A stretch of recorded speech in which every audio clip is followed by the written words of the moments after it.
Hello everyone, my name is Ozmourn and welcome back to the GDQ Hotfix. Specifically, welcome back to another episode of the Scenic Route today. Before we begin, I just want to wish everyone a happy International Homemade Bread Day. Please go make some homemade bread while you're watching this episode of the Scenic Route. Today is an amazing episode of the Scenic Route. If you're just tuning in for the first time to this show show is all about glitchless and no major glitches runs, or runs that just naturally have little to no glitches in them. It doesn't necessarily have to be labeled glitchless or no major glitches to be valid for this show. As long as there's little to no glitches performed in the run in general, it is fair game. And that's going to be a pretty important distinction to make for a lot of the runs that we have here tonight. And speaking of the runs we have here tonight, I am very, very excited to show off some amazing shooters, from first-person shooters that I could find for y'all. We have a really stacked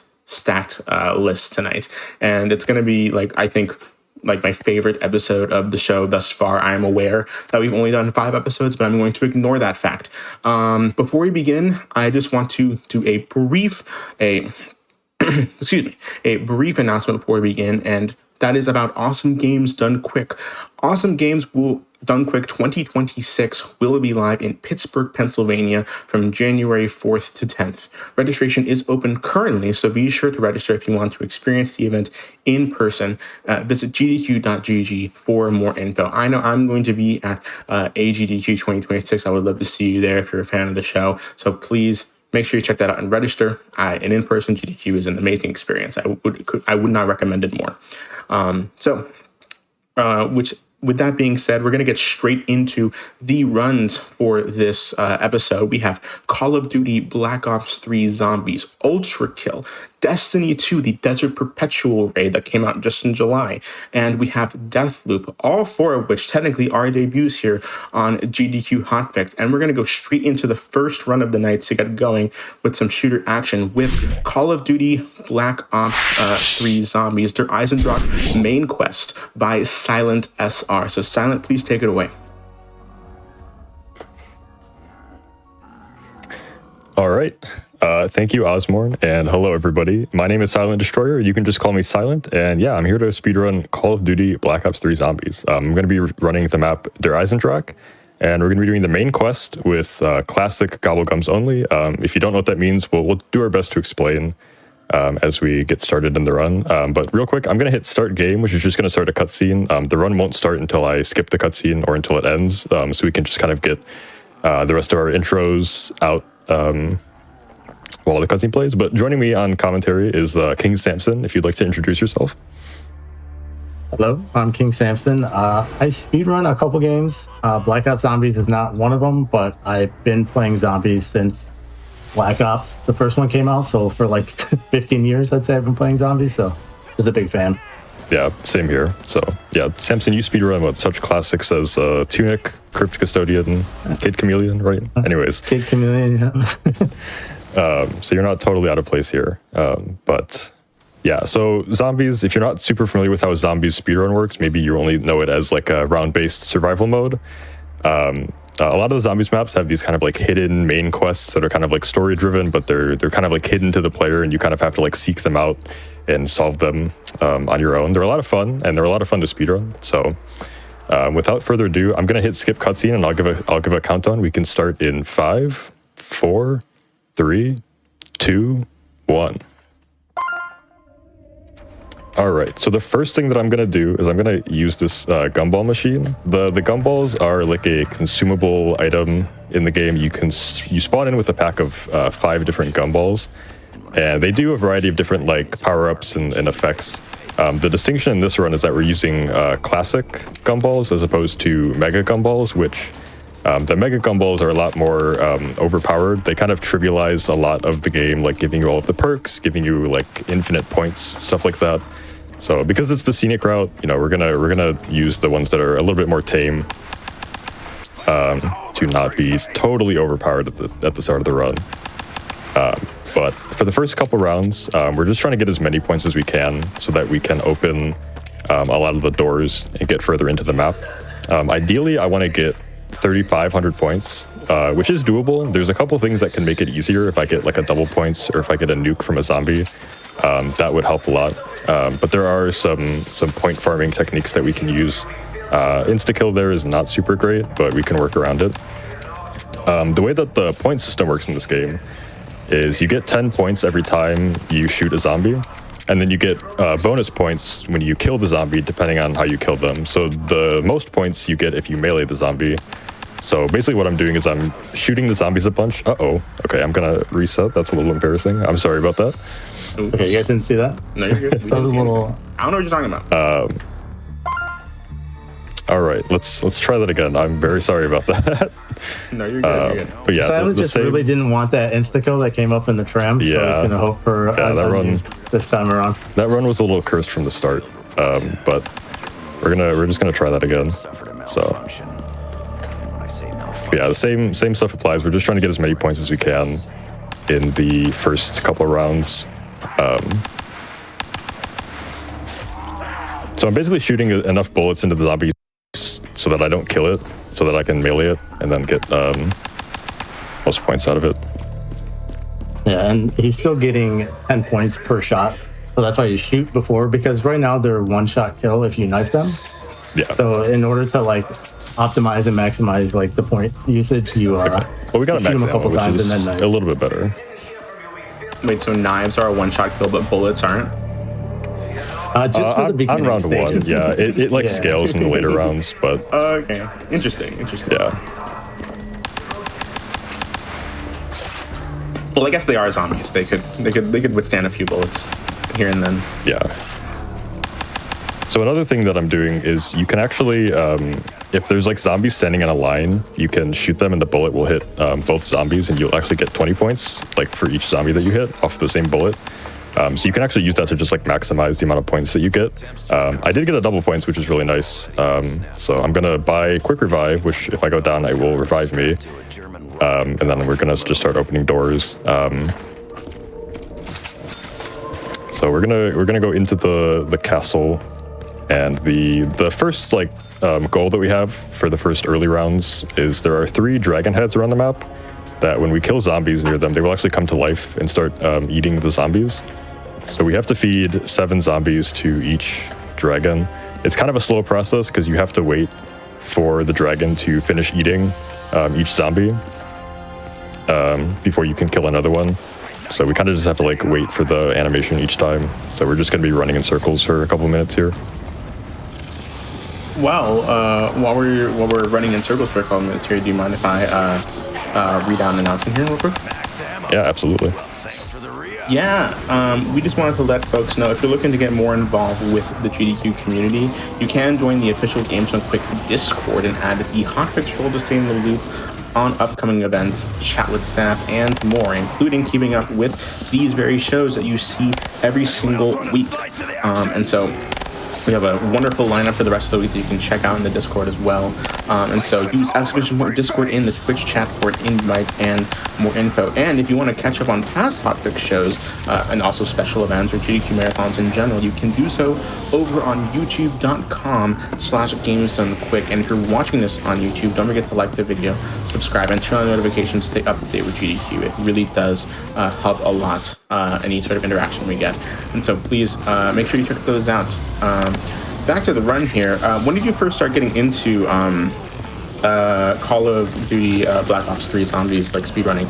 And also, I'd be interested in knowing what made you pick this category specifically, because I've seen the Call of Duty Black Ops 3 zombie board, or like the zombies board of any Call of Duty game in general, and there's like a bajillion categories for these games. Yes.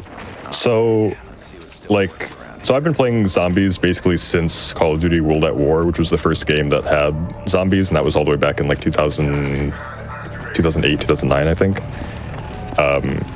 And I basically just like followed all the games as they came out. This one, if you asked most people in like the zombies community, they probably would say like this is their favorite game for zombies. It's just one of the most popular, has a lot of really solid maps, a really solid like storyline and stuff. As far as like speedrunning, I think it was mainly just like I watched a lot of speedruns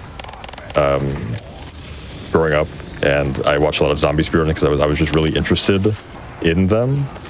I think I didn't really start speedrunning playing zombies myself until Black Ops 4 came out, so about 2018, 2019. That game was really fun to speedrun. Oh, so you know the speed of other zombies games too? Yeah, a little bit. There's like certain maps like that I have like picked out and done speedruns of.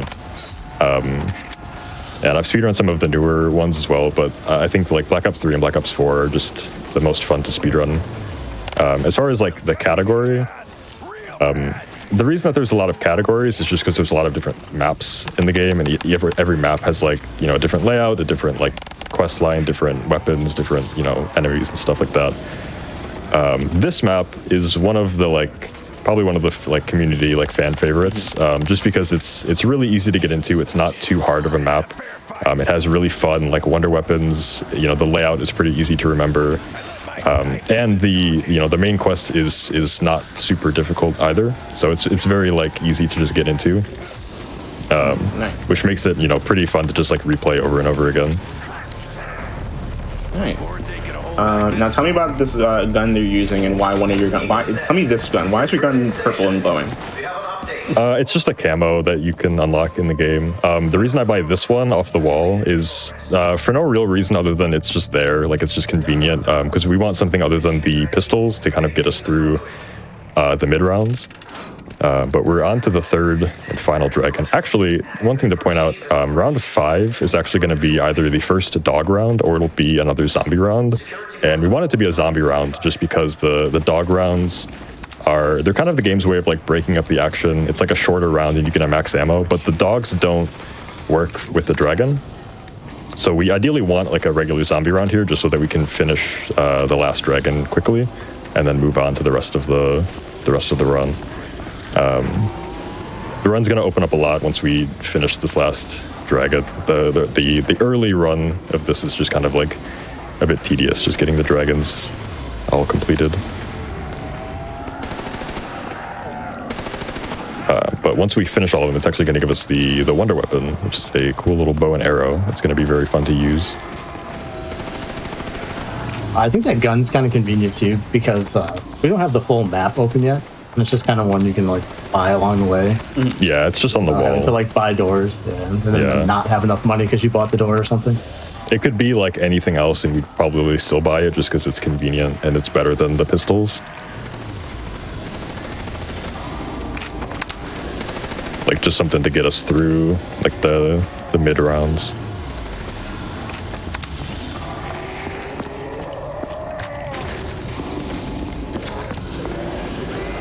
So what is the lore here of Duration Dog, of the specific map that we're doing here?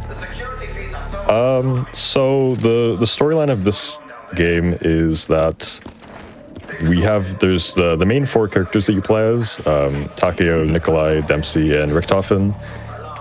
They are essentially searching for alternate versions of themselves from like different timelines.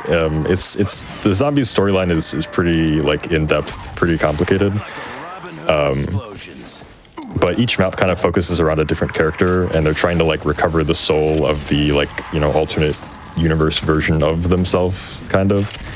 So this map kind of focuses around Dempsey, and the kind of goal is that the other Dempsey is in like a rocket in space, and we need to find a way to like bring him back to the Earth.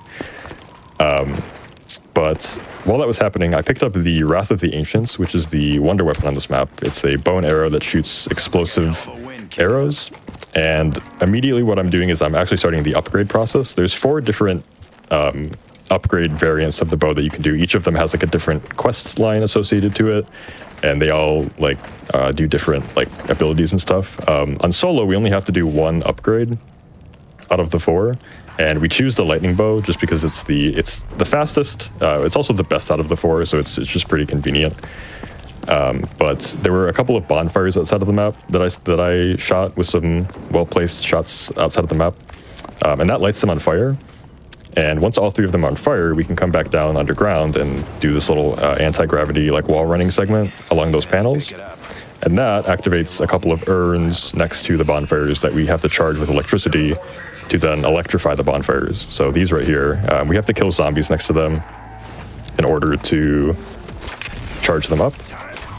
and then we have to apply electricity to our arrow and then walk to the bonfire. Hopefully that hits. Okay. That one can be a little awkward because once you're holding the arrow like that, you can only walk. You can't run. So you have to kind of like be careful and maneuver around the zombies. And if you miss it, you have to like go back and try again. But we're going to do that same thing for the other two bonfires. That section of the map that I was just in, you unlock with the teleporter. That's technically where you're supposed to shoot that third bonfire, but I shot it out of this window because if you do like a well-placed shot, you can actually shoot it without even being able to see it. So just a little like time save, skip the teleporter cycle. That's like the one skip that we do. I know it's the Scenic Route, but you'll have to forgive me. It's just for the style points. I will forgive you, no worries. We can have some skips and glitches as a treat, you know? As a small treat. Yeah, it's not really a glitch. It's just a neat little like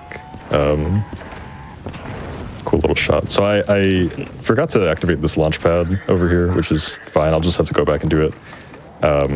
So I'm gonna have to charge up this third urn, and then we're gonna actually hit both of these bonfires using these two urns.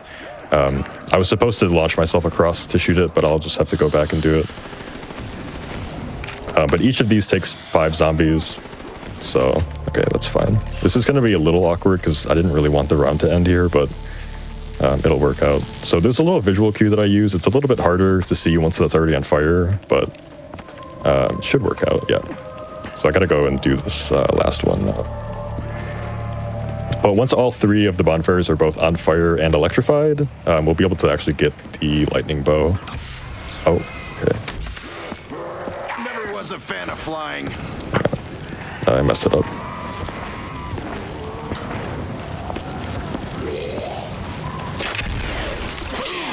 Bloom all to bits. You have to refill the urn. Oh no, you don't have to. No, I have to wait for this to Stays recharge selected. though. Okay, this is fine. Hopefully I don't get trolled here by a zombie jumping up here. Okay. All right, yeah, so once all 3 of those are done, we can come back to this weather vane, and this will give us the lightning arrow. I really messed you up back I want to try to not kill too many more zombies. I need 20 zombies this round. And I don't want to kill too many because I already had to kill a couple. Okay.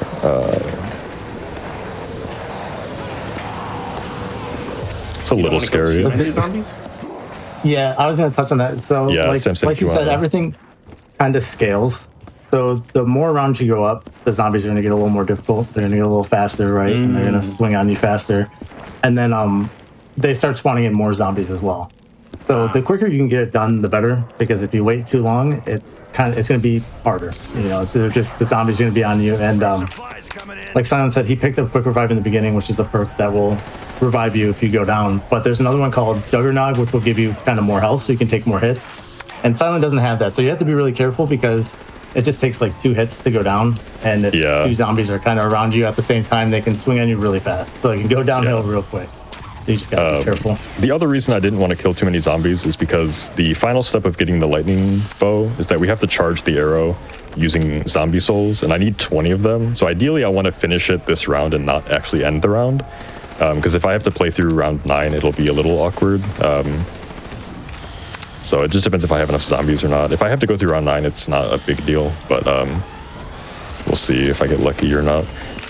This is kind of like what we call a soul box step. Zombies is pretty notorious for having what we call soul boxes, which is essentially just like you killing zombies and like have their souls fly into some object to power it up because logic. So we've already seen a couple of soul boxes, like the urns, the dragons are kind of their own soul boxes, just with like a different coat of paint. And there's going to be more like throughout this run, but it's just a very common just a very common trope in zombies. Yeah. So now that we That have, was like what, the 3rd one of this map, and it's not the last one. There's still yeah, there's probably still like 1 or 2 a we have to couple do. more. So now that we have the upgraded bow, the lightning bow, that actually is like the prerequisite for starting the rest of the main quests on this map. Like you can obviously just do the bows if you're just playing casually, just to like have fun, because they're really fun to use. They're really powerful for taking out zombies really quickly. But once you have an upgraded bow, the map will start spawning these like electric wisps around the map, these like electric orbs, and there's 8 locations that they spawn in. And this is kind of one of the biggest RNG points because you have to just run around and hope that you find the first one quickly. And I specifically say the first one just because once you have found one, you can kind of predict where it will go next because there's 8 like preset locations for it. It tends to go to like the two, one of the 2 that are like closest to the one that you just shot.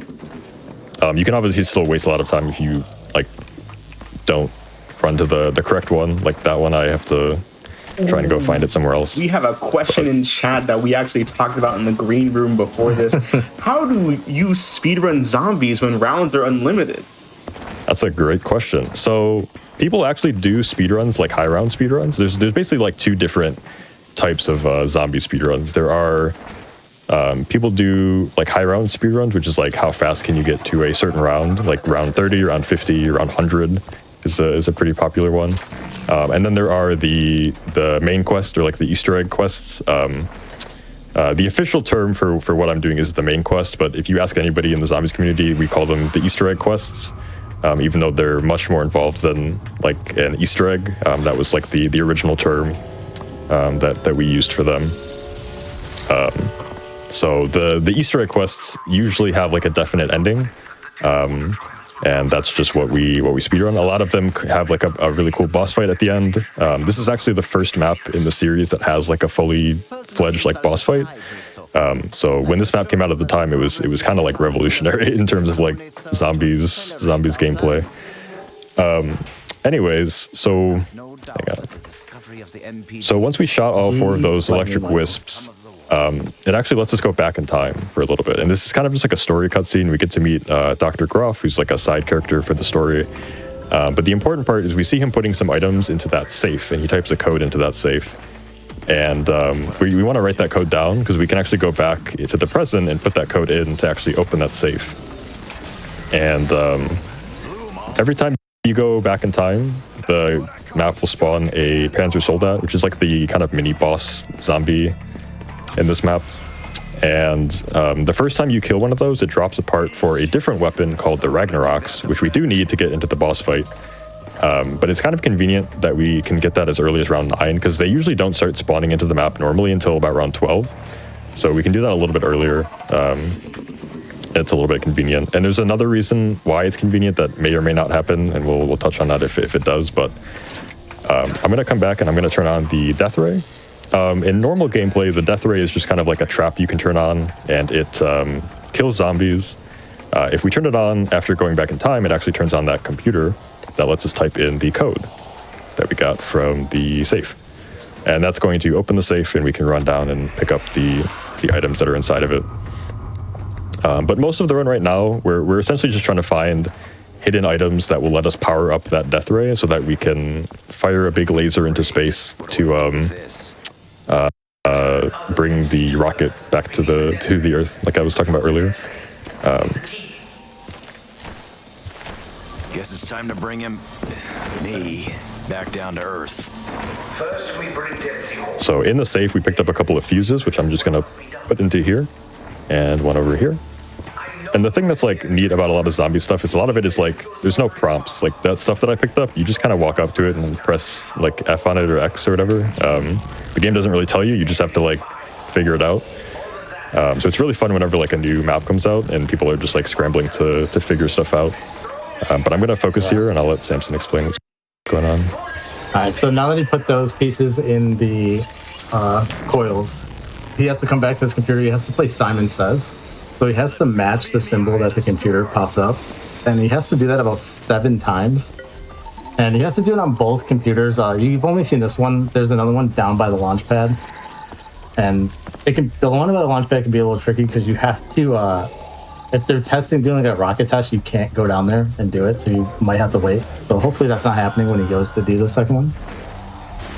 Yeah, the rocket test is we'll touch on it a little bit later because it is a required thing that we have to do, but it is kind of on like a timer. So I'm actually gonna try to leave this last zombie alive and do this last one here because there's a chance that I can do it quickly enough that it won't happen. Good thing I'm not afraid of heights. But I picked up another part for the Ragnarok. Whenever you use the Death Ray, it actually spawns the second part for the Ragnarok somewhere in the sky. And actually, Samson, you want to explain that? Yeah, so you have to, the Ragnarok has 3 pieces, and you have to find them.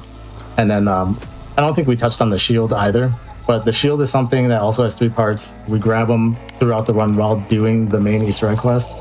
And they're just things you can build. So the shield is not required, but it definitely helps because it stops zombies from hitting you in the back.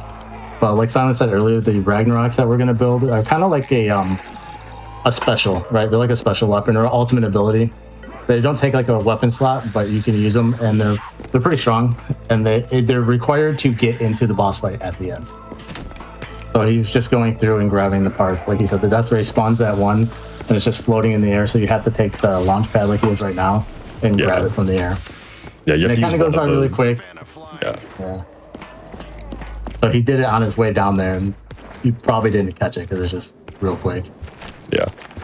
So once we finish both of the Simon Says, we can come back up to the Death Ray. And there's a button that will now be enabled that we can press. And this is going to finally send that giant laser beam into space to bring the rocket back down. And I'm going to end the round here because I have to do the electric wisps a second time. We have to go back in time twice in this run. So if one wasn't bad enough in terms of like RNG randomness, we have to do it twice. But should be fine. So when the rocket comes back into the map, it actually drops an artifact on the ground that we pick up, and we'll use that in a minute. But we're gonna focus on just finding these wisps again. I am a huge fan of how you like use a death ray and shoot a laser up into space. Like that's something that's like comically evil, and it's treated so seriously in this run. Yeah.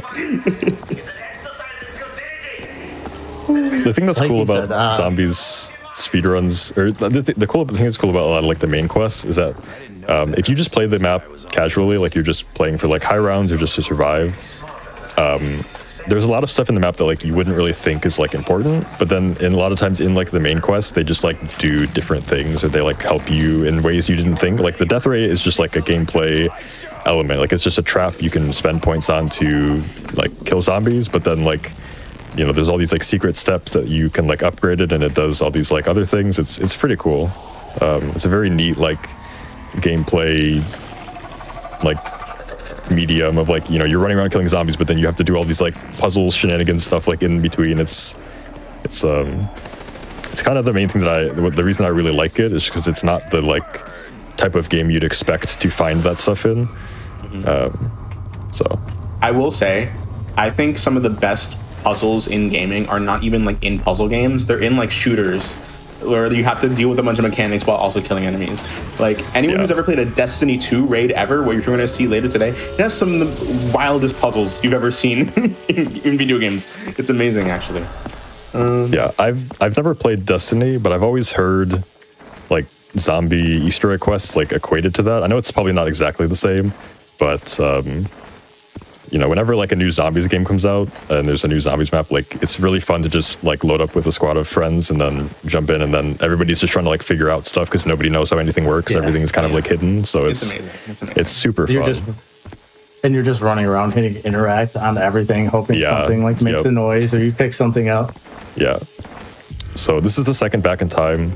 We come here to pick up a stone slab. The only reason we have to do it twice is because we actually need a key card from the safe that we got the first time. So, but we need that stone slab for another part. So now here's the part that I have to do the rocket test that I mentioned earlier. We'll see if I get lucky with the cycle. If not, I might have to wait. Okay, so I probably have to wait a minute here. The way that this works is every couple minutes, the rocket will do a test launch. And it basically just like floods this area with fire because it's doing like a launch of the missiles and stuff. But as soon as the rocket test happens, it cuts off the launch pad and the teleporter. So if we're not already here when it happens, we've kind of already missed our opportunity. And it kind of goes on like a cooldown for a couple of minutes. And then once the cooldown is up, it is kind of just random. Like it'll happen after some amount of time. Or if a zombie drops a power-up, like a insta-kill, max ammo, anything like that, it will force the rocket test to happen as long as like enough time has passed since the last one. So what we try to do is after the second back in time, we try to use that Panzer Soldat because they always drop a power-up. We try to line up the cycle so that will force the rocket test to happen. But got a little unlucky there, but it's happening now, so it's fine. But the reason we need to be here is because this lever actually only becomes active while the rocket test is happening. We have to hit that lever and then run into the building. And this is going to give us the third part for the Ragnarok weapon that we were talking about. So we kind of just have to like survive in here until the rocket test is done.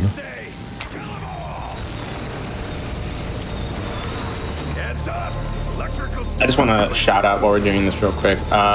Silent SR also ran this over at a wonderful community known as Fastest Furs in their Fall Fest marathon they just did in October. And that's how I kind of like discovered this run and saw how like amazing that it was and how involved it was. Much more involved than I ever would have thought. And it's a great run. Actually, you're the host of your run is in chat right now. Fletch is a furry. Shout out to Fletch.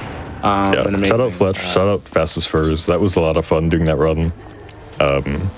Actually, the reason I submitted this run to Fastest Furs was because they had an event in the spring where somebody else ran Black Ops 4, and I was like, that's really cool, and that kind of inspired me to like pick this game back up and start submitting it to stuff like that. So, and it's an amazing run, and people in chat are really loving it. So, thank you for doing it here. Yeah. All right. So I picked up something off the ground when we brought the rocket back in. That was a couple minutes ago. But we can use that to summon this ghost who's going to start walking around the map. And he's going to stop at 4 different locations. And we kind of have to just follow him. And this is kind of another soul box. We need to kill zombies with the bow. Oh, I actually probably want that. Okay. We just have to kill zombies with the bow while standing in this circle. And this is actually where the run deviates based on how many players you have. I mentioned that you have to do as many bow upgrades as there are players. And this is where that actually comes into effect. Each circle would require a different bow to get kills with. So if you notice, like the edges of my screen are kind of like tinted blue, that corresponds to the lightning bow. If you had 4 players, it would be a random color, and whoever has that bow would have to like do that step or use that bow at this spot. So it's one of my favorite things. I probably mentioned it already, but one of my favorite things just about zombies speedruns is that a lot of maps have like things that require multiple players to do different things like simultaneously, and it's just really interesting to see how like differently you can optimize things with different players, even though it's like the same run basically. But this map, like every player doing a different bow, there's just a lot of extra like work required, and it's really cool to see how people optimize stuff like that. We have a small question here in chat. What exactly is the difference between like multiplayer and single player runs of zombies Easter egg quests? Okay, yeah, so kind of like what I was just saying, it depends on the map. Some maps like require you to do a lot more, even if it's on solo or multiplayer. A lot of the earlier Call of Duty Zombies games required 4 players for a lot of the Easter eggs. So a lot of the earlier games you kind of needed 4 players, but they kind of did away with that starting with like this game. In this game, you can do basically in this game onward, you can do all of the Easter eggs with any amount of players. But yeah, it just depends on the map. So like this map has 4 bows, right? And on solo, you only do 1 bow. On co-op, everybody has to do kind of their own different bow. So that just like adds a lot of extra like content into the run. But everybody kind of has to like, do their own thing separately or like simultaneously. But it just depends. Like there's other maps that have the same kind of like 4 weapon setup or like 4 upgrade, and you still need to do all of them even on solo. So it really just depends. Yeah, because I think a lot of the like modern maps now, just the wonder weapon is just like one weapon itself. So there's not like 4 different like deviations of it or variants of it. Like they still do that sometimes, but yeah. It's another pretty common thing of there being like a wonder weapon on a map that has like 4 different upgrades, just because like zombies is historically a co-op mode, so it's just like more variety for more players. But Burn, meat maggots, burn! I do love a game that like changes its mechanics or like changes some sort of aspect of the mission depending on the amount of players that you have. Yeah. And there are maps that have a lot of crazy requirements that you have to do all on solo, and they're a lot of fun. And even those with like 4 players are still super fun to just like run or watch because, you know, with 4 players you can optimize it, you know, a lot more efficiently. But with solo, you kind of have to like, you kind of really have to like know what you're doing to optimize it super well.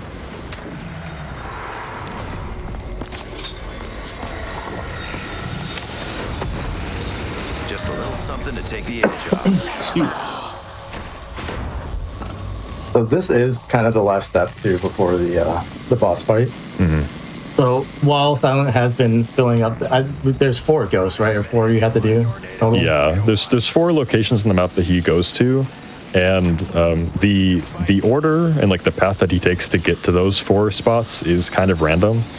So he will just like walk past a spot and go to a different spot and then like backtrack to the other spot later. I think he already did that once this time, but it's kind of just like there's nothing you can really do about it, right? Like it's just kind of whether he decides to be nice or not. Like if you're going for a super optimized run, like then it gets a lot more annoying. I'm gonna get this max ammo. Oh, I missed the max ammo. That's fine. Yeah, I got plenty of ammo though, I think.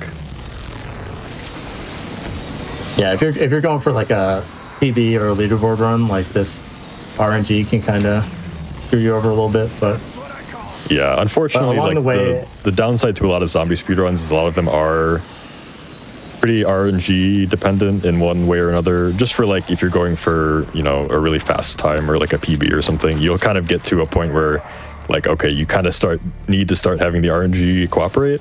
But a lot of maps, you know, RNG aside, you can just run them casually for fun. A lot of maps, you know, you might need to get something out of the mystery box, which is like a random weapon spin out of like 30 plus weapons or so, and those kind of get a little annoying.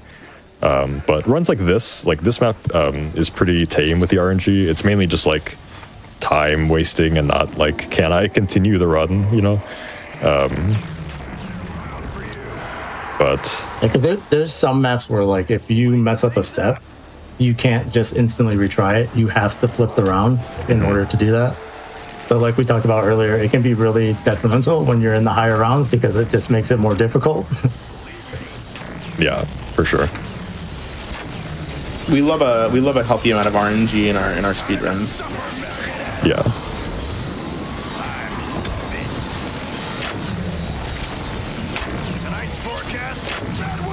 One thing I will say for an episode that I had about shooters, it is funny that we're using the bow and arrow more than the guns here.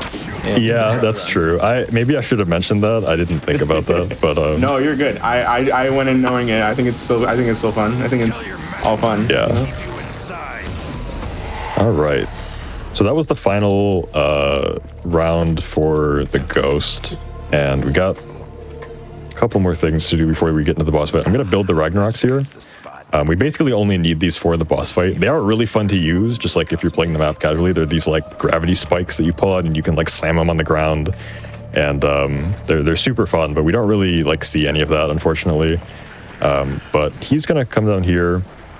This is gonna start like a minute of dialogue, and we can run and do a couple of other things while that's happening. I'm gonna pack a punch my shotgun, which just means like I'm just gonna upgrade it.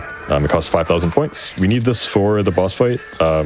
It's yellow now. There's gonna be a lot of those Panzer Soldats in the boss fight, and the shotgun is really good for taking them out. Yeah, we got some story stuff going on.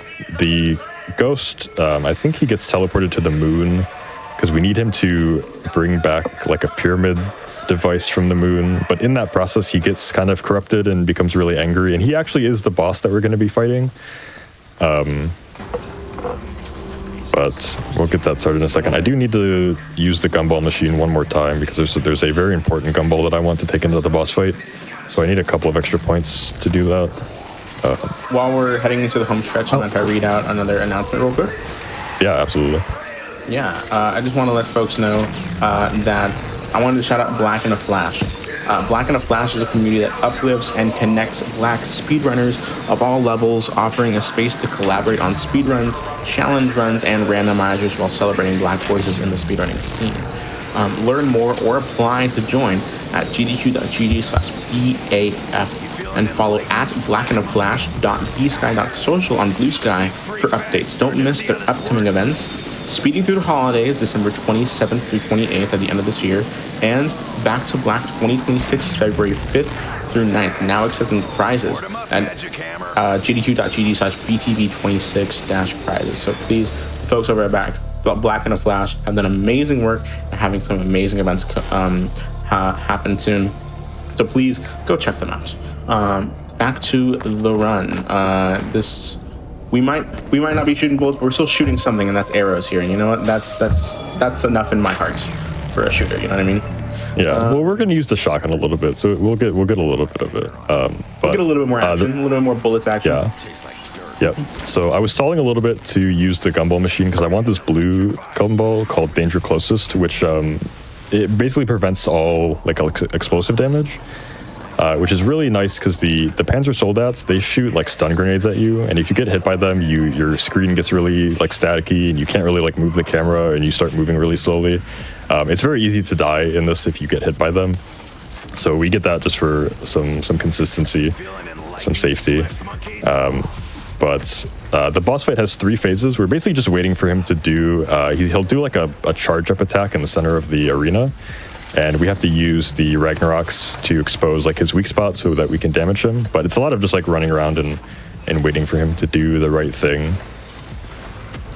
I think he'll do it right here. Yep.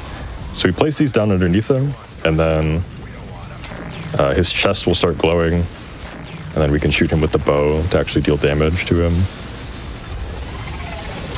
You don't necessarily need the bow. Basically anything that is like explosive will deal damage. I think like if you're going for a very fast run, you would have like a rocket launcher or like the starting pistols. When you pack a bunch of them, they become explosive. It just like, you know, saves every second to get that phase over with quicker. But the in-between phases are the actual scary part. Probably the scariest part of the run is it spawns in these Panzer Soldats. And the reason that we buy the shotgun is because it is very strong against them. And I'm going to try to keep as much distance as I can between them because I really don't want them to do damage to me.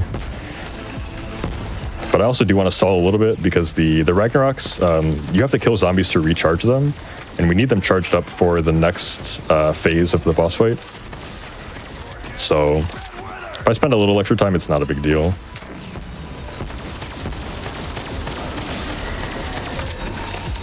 But we'll have one more phase of those after this next phase, and it's probably the scariest part of the run is those little waves right there. But we get plenty of max ammo, so 36 minutes in to a 50 yeah, yeah, that would be amazing to grind to.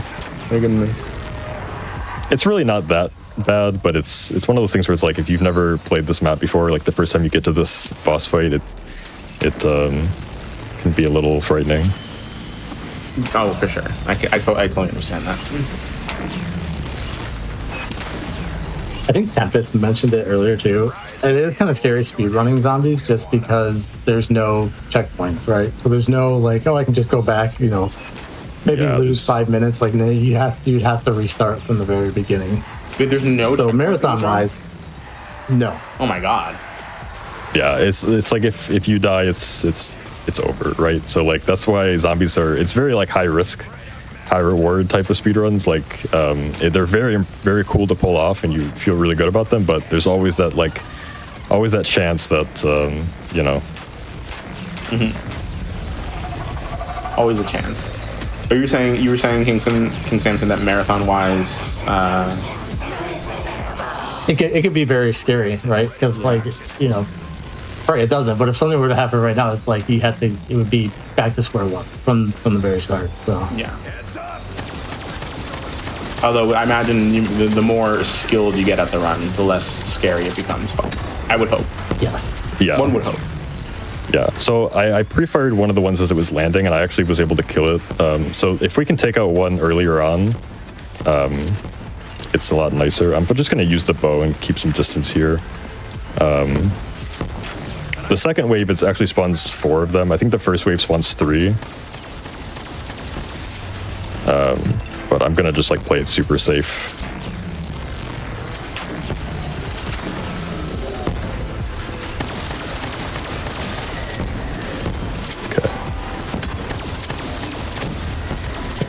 one left.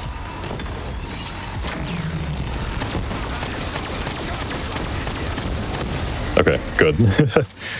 Cool. All right. So that's the scary part over. We just have one more phase of the normal boss. This does seem like a very scary boss. Yeah, Yeah, there's an attack they do that if Silent does it, like he catches him before he does it, but when he drops the Ragnaroks, if you don't do that or don't know to do that, he basically launches kind of like a one-hit kill if you don't stand behind the pillars to like get away from it. Yeah, it's like a wipe attack. So like if you don't have the Ragnarok's charge when he does that, you kind of have to hide behind one of the pillars, otherwise it will just like insta kill you basically. So but yeah, the thing about zombies boss fights is this was, like I said earlier, this was actually the first map in the like series that had a boss fight. So like when this map came out, people were like, oh my god, like what do we do? Like this is crazy, right? There are a lot of like really cool boss fights in zombies like in the later games. So this one is like kind of basic by comparison, but it's still one of my favorites just because like it's so cool, just like for it being the first one, just how It looks really like cool. how cool it is. But yeah, so that's the boss fight. He is defeated now. We got one more thing to do in the run, but we're kind of just in the victory lap at this point. Everyone clap. But, Everyone clap and chat for that amazing boss But fight. yeah, time will be coming up in about a minute or so. We just have one last little task to take care of. So we're gonna pick up this artifact from the pyramid. This is called the summoning key. It's a very important like zombies lore item. But we're gonna run outside and we're gonna interact with that computer terminal from earlier one more time. I've seen this in action before. And we get to see a short little cutscene of all of the rockets that are around the castle. Finally, we get to see those achieve liftoff. And I'll give you one guess what they're gonna go do. I can't guess because I know. Yeah. Are they gonna? Well, you can probably see. Are they gonna explode the moon? They're gonna blow up the moon, yeah. So if things didn't make sense before, they probably really aren't gonna make sense now. But we're gonna see the moon blow up. If you've got any good sunglasses emojis, this would be a good time because it's gonna be kind of bright. But yeah. So This is like comic. surely there won't be evil. any like negative repercussions because of that, right? But yeah, time's coming up in just a couple seconds. And that's time. GG's. Gee. Yeah, well, that was Call of Duty when you- Black Ops 3. I hope you all enjoyed that run. Go ahead, Simpson. I was just gonna touch on the lore, like you said, it gets kind of crazy and complicated. It literally is kind of like comic book stuff. There's a multiverse and time travel, and it gets pretty wacky. Yeah, the storyline is kind of all over the place, but I think it's great. I think it's really good. So The whole thing's been one disaster after I like it. That was an amazing run. Chat really loved it. I know I loved it. Thank you so much for doing that run here on our show. Where can the folks find you if they want to see more? yeah, you can find me Twitch. I'm Silent SR or Silent Destroyer, most other places. But yeah, if you want to find me there, I probably will not be speedrunning a lot of zombies in the future, but I'll probably be speedrunning a lot of like Tunic. That's the main game that I speedrun, so I'll probably be doing some of that in the future. But yeah, I think that's about all I have. So thanks everybody. Thanks Samson, obviously, for commentating, and thank you Ozmourn for having us. Of course. King Samson, is there anything you want to shout out? Anything you want to plug before we head out? Just thanks for having us here, Silent. Thanks for asking me to commentate, and good luck to the next runners. Yeah, there's some good runs, so it'll be good. Yes. Very good. And go check out runs. Tunic. Yes, Yeah. please. There's going to be some amazing runs coming up. Please stay tuned. After this break, we're going to come back with another GDQ Hotfix debut of ULTRAKILL. So please stay tuned for that. I'm so excited for that run.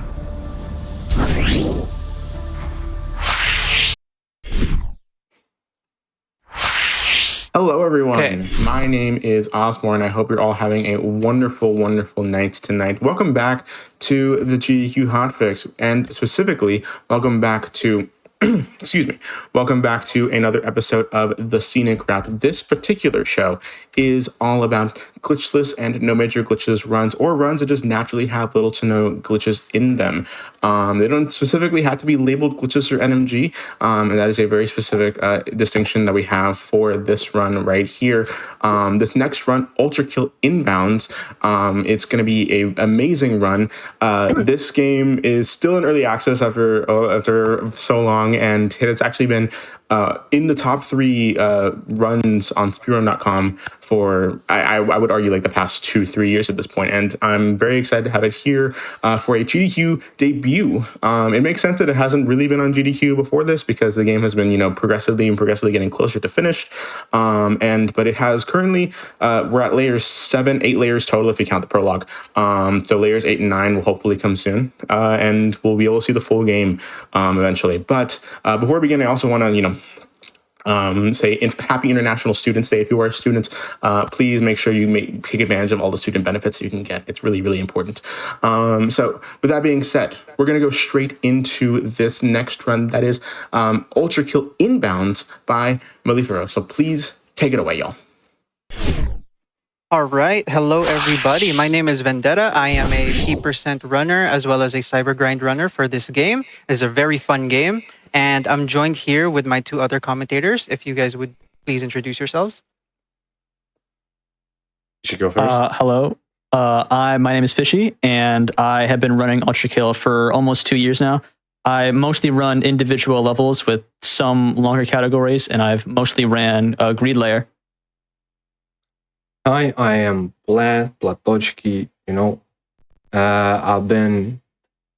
I am a retired inbounds runner. I've been speedrunning ULTRAKILL on and off for the past 4 years, so I'm here just to have fun. All right.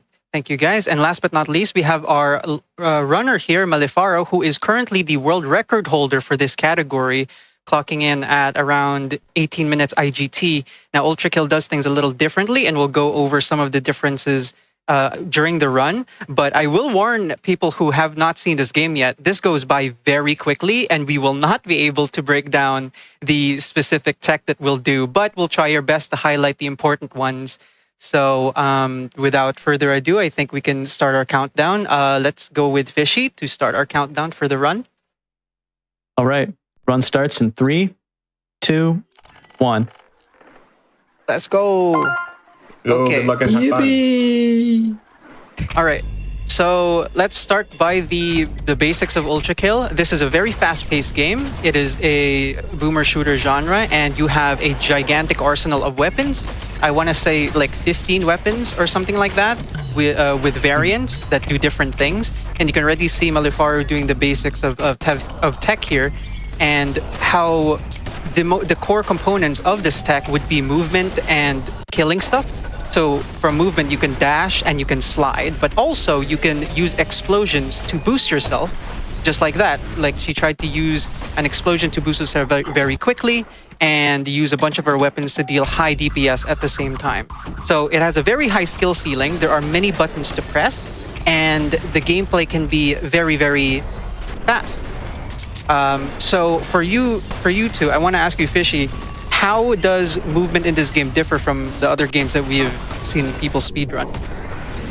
So movement in this game is very different because it is chained together very quickly and is used constantly, and it's very much interlinked with the weapons you use. So a lot of times you'll see, melee using those cores from the shotgun, those explosions to boost forward, and you can also use rockets to recover or even ride on them, since you can freeze them and then get on top of them, which allows you to access a lot of different things. Vlad, do you have anything to say?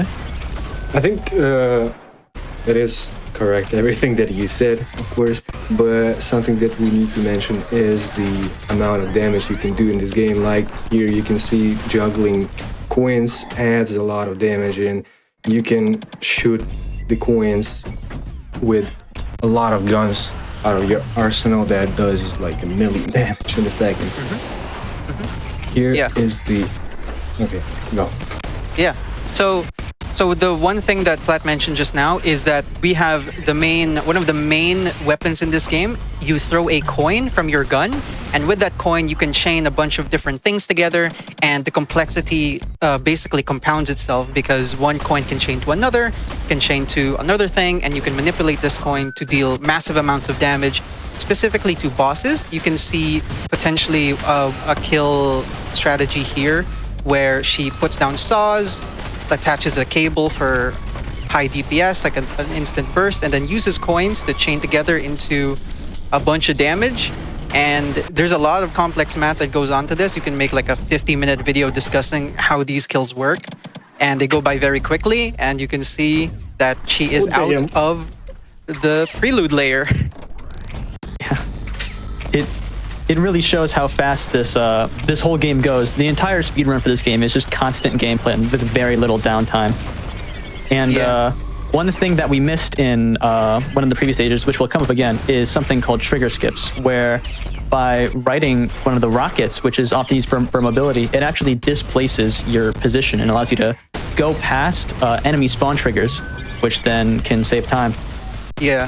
So the one thing I actually wanted to mention is that even though that this is inbounds, it's kind of very difficult to like define what is glitchless in this game, because the fun thing in this game's development history is that a lot of the tricks that people have discovered eventually like started out as quote-unquote glitches, but eventually just became part of the arsenal tech that you can do.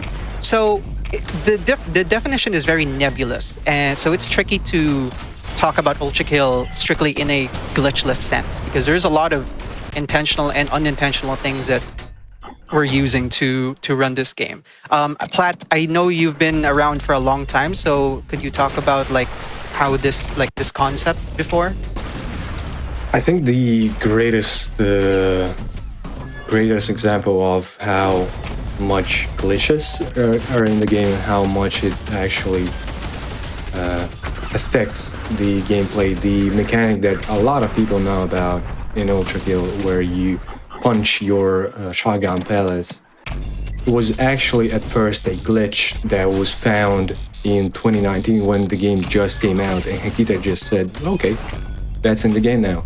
And it just happened. For example, this skill for 1-4 is a glitch, but it was left out for number of years now, so in my books that's not a glitch anymore if it's being left out for such a long time. Yeah, so you can see exploits like that stay in the game even though the main developer Hakita knows about it very well and have heard people talk about it, have seen the speedruns on it. And one thing that we really do enjoy about this game and its community is that the main developer, Hakita, has paid attention to these speedruns very carefully, and even major updates get informed by speedrun concepts, where he enjoys the idea of keeping this game speedrun viable or friendly, because I mean it's fun to watch. As you can see, there's just constant explosions, constant flashing lights, and just clear action all the way through. You can also see this in different categories. Like this one is inbounds, but other categories include any %, which is, you know, self-explanatory, but there's also P%, where you try to get all the kills and do it stylishly without restarting at all. A quick second. Yeah. There is going to be a trick called flat skip. It was named after me because I found it. Give me a sec. Of course. Second. Another second. Another second. Here it is. Keep on going. Keep on going. Keep on going. It saves like 15 seconds at least. Okay, maximum 8, but I'm gonna say 18. 18 seconds is like 1,000 years in speedrunning world. No, it was a lie. I just lied, but still, you know. P%. You've been talking. I'm sorry. Yeah. So yeah, P%, you basically kill all the enemies, and the challenge with P% is that it it is arguably more technically demanding because you have to do way more room clears, and you have to take into consideration, like, okay, these enemies spawn here, like this room has 3 waves of enemies, so there are strategies made, and it's up to you to execute those strategies effectively. And in a run that encompasses the whole game, it's like you have to do all these room clears one after the other and try to not mess them up, and they're so easily, like, you can so easily mess them up, including like boss kills and all their setups. Okay, so here's a fun part in the run here. Malefiero is gonna go through this level 2-4, and there is a hand skip right there where she slams storages, which is a movement tech, past the trigger skip. So there's a way for you to bypass trigger skips in certain areas by manipulating your hitbox and your size to basically just go over it, or manipulate the game using the rockets and mounting them in a certain way.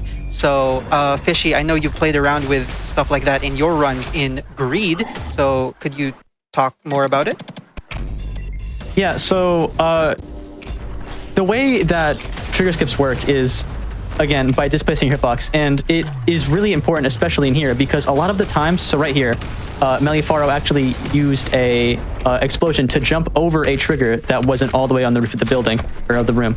And this is really huge because even though in some areas you're able to spawn enemies and then just keep going, a lot of the time, like the room we were just in, close and lock the doors until all enemies are cleared when enemies are spawned in. So again, like here, when you're able to skip the triggers, you save a ton of time by not having to clear all the enemies.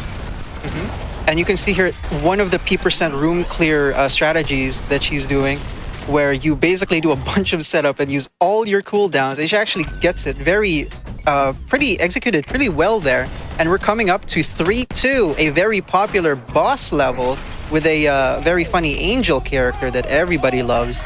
And you're gonna see her try to do the kill setup with the coins, stacking them, stacking damage on top of them, punching them to do a bunch of damage, and then finishing Gabriel off in 11 seconds. Incredibly quick. And we're off to Greed. So I'm going to give the mic over to Fishy because this person loves Greed. Yeah. So Greed Layer can actually usually be a very big choke point for a lot of runs due to 2 specific areas. The first stage can be done extremely quickly. It's already done in 9 seconds. But 4-2 is the first possible choke point, and that is because of something called skull skips. And by having your whiplash be inside where the skull spawns in before the area is loaded, and then loading it right when the whip is where the skull is, you're able to grab the skull when you're not there, like what's done here. And you do it again for the red skull, and when you do this, you're able to save a lot of time. The problem is, if you miss one skull, you have to unload the area and then reload it again, which loses a lot of time. So it's, even though it's a small trick, it has the potential to lose a ton of time. But when you get both, it is a huge time save overall. Yeah, and also just for everybody who's watching, skulls are basically keys in the game, so you just need to place it on a different pedestal to unlock like a door or a pathway. Platt, what is your experience with like this Greed Layer? Because I know that this can be a really annoying part to speedrun inbounds. I have a message screenshot from 2022, I think, where I had a double record for inbounds for like a few months at that time, and I was trying to optimize it as much as I could, and my latest time that I needed to surpass was 14 minutes, and I've lost exactly 14 runs to 4-2 and the skulls because I've lost like 20 plus seconds on that. Yeah. It can be a real pain point for sure because of those skull skips, and if you mess up, it's definitely like at least a 10-second loss to your run. So these are just a few things that you have to risk if you're going for those really fast strategies, especially on a world record run. And that's definitely one of the biggest restart points. So right now she's going through 4-4, which is another boss level, which is a pretty common pattern for ULTRAKILL, in which the final level of a layer tends to have a boss. And here she's just trying to get to the boss arena as fast as she can, and then does the similar dead coining trick to stack damage onto a singular coin, and eventually using that coin to just beat the boss down very quickly and knock V2 to the second phase. and just blow that robot up. Yeah, that was actually very good. 4-4 can usually be a big choke point, especially due to having to juggle punching this coin over V2 while V2 moves around full speed. And if you drop that coin or take damage or anything, then you can lose up to like 20 seconds plus. It can cause a lot of problems if you miss the coin punch.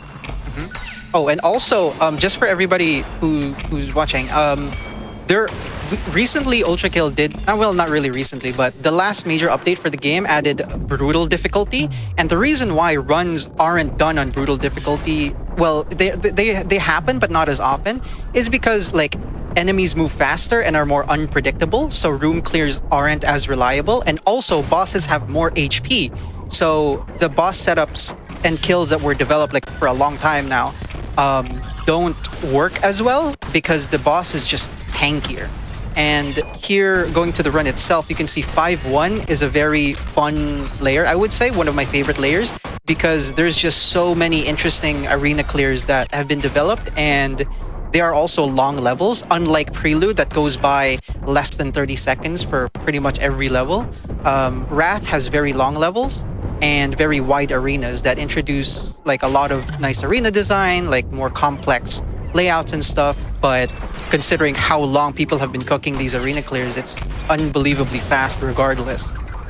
So Platt, how was it like to play Wrath for the first time, like when it released? Honestly, it was... I'm sorry for speaking slowly. I'm just mesmerized. I love inbounds. It is just like I'm watching a movie. My favorite movie, actually.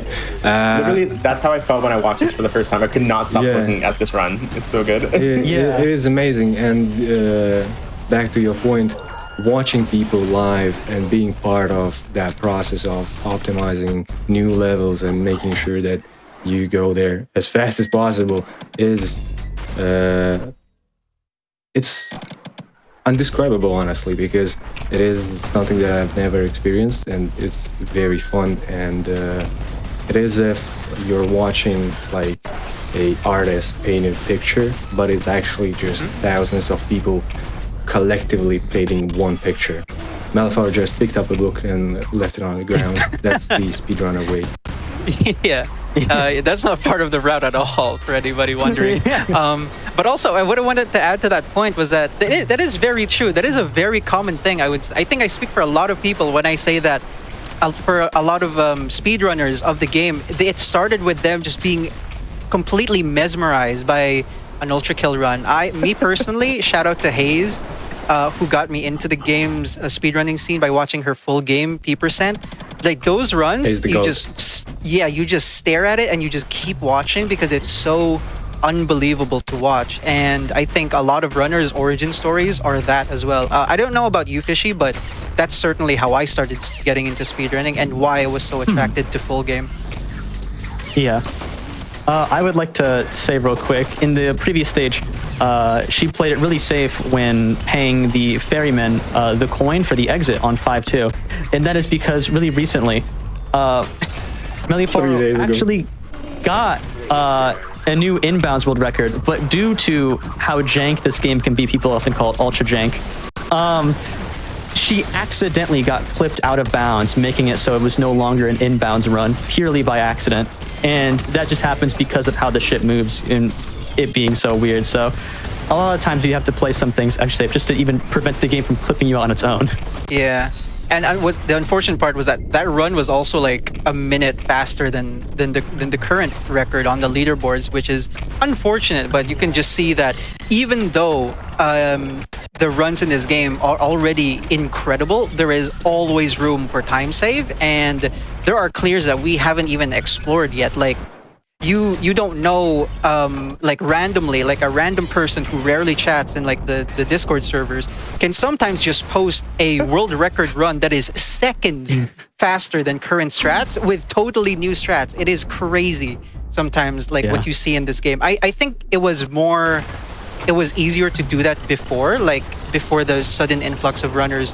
Platt, could you tell me about experiencing stuff like that, where a random runner just shows up with a really fast strat? I'm gonna be honest, I'm a total fraud. In the time that I ran this game, it was so free to get a world record. Honestly, like when I ran inbounds, like nobody was running inbounds. That's why I ran it. Like I was the world record holder because like I optimized it from 21 minutes to 13 minutes. Not to 11, because nobody was running it. It was the only one optimizing it, and then the other runners started running it because I was streaming it. It was fun and stuff like that. But back in the day, it was so easy. It was so not optimized. Anybody could do it. And actually, Hayes, that you mentioned, actually took my world record in a day. Like without practice, because she was goated and I was just like taking credit for running a category that nobody was running. Yeah, It's Fish. really crazy to see how far things have gone, because now we're looking at it and this is far beyond. I mean, I remember even just like a little while ago, the inbounds run wasn't nearly as optimized and as crazy as it is now, and that just kind of goes for this whole game. This game's community has changed and optimized and rerouted and done so many things so quickly. I've honestly never seen a game with world records that have lasted as short as they do in this game, just because people are so dedicated to finding new things and being so creative with the weapons and routes, and it allows anyone to do anything. And that's kind of goes back to what you're saying about random people having world records, is these random people are just having so much fun experimenting with the weapons and routes and clears that they're just, by just enjoying the game and interacting with it, they're able to just get world records. Yeah, and you can also see just how high the skill ceiling can get, because a lot of these tricks aren't that difficult in isolation, but when stacked on top of each other, they become incredibly complex. And with how the game's like Arsenal works, it just chains together in a very incredible way. Melifaro does mess up the dead coin kill, but it doesn't matter because the game just has so many damage options that you can just kill the boss fast anyway. 36 seconds is still that was a good recovery. Relatively acceptable. So she's gonna go into Violence now, which is the most recent layer added to the game. Third to the last. So there's Fraud coming out very soon for people who are interested in this game. And I would also say Fraud is a perfect time to get back into it, and perhaps for retired runners, like go back in and try to experiment, because it's always exciting to route a new level, like talk with others to see what strategies. I remember when Violence first came out, and a lot of people came out of the woodworks to cook different room clears and see how things develop. Like 7-1 before was still like, let's try to go for sub 2, guys. And right now it's gone down by like 40 seconds. It is crazy, even though this is a really long level. So stuff like that is also very fun. It changes the dynamic of full game, and we already know how insane this game looks with the layers that it has. But once full game releases, like, it's gonna be even crazier. Could you talk to me about this upcoming boss, Fishy? Because this is a very interesting kill. Yeah, so there's a alternate of the rail cannon called the nail gun, and basically because of how weird gibs work, as you can see, if it's just gone. The nail goes through a bunch of gibs and then hits the Minotaur, it just instantly kills it because of ultra jank. It's weird. Yeah, I think all you need to know is that you just set up that other enemy in a way that the boss just dies. It just refuses to live anymore. So things like that happen, and there's a reason why they happen, but speedrunners use it, of course, to their advantage because it's simply faster. We're going to 7-2 now, which is which features these new grappling hooks, which are interesting, as well as the Gutterman, a new enemy that many people enjoy. And she's gonna ultra boost and try to grab this skull. A little bit tricky of a skull grab. But yeah, this was also new with the jump start gun, the nail gun variant, where you can supercharge the cards. Because, of course, the cards move too slowly for this game. And Hakita was like, yeah, let's speed it up, because people were complaining that it was too slow. So even the mundane stuff is being paid attention to and like given the speedrunner treatment. This is meant to be a fast-paced game, but yeah. Violence in as a layer is very long, but in inbounds, a lot of it is still like 1 minute long.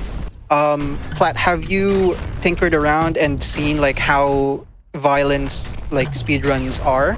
Oh, you can see also trigger skips here, but can you tell me? I remember I was, once the violence came out, I was trying to route stuff, and I was not playing the game as much, but I was still trying to like participate in the new stuff and try my best to participate in the community.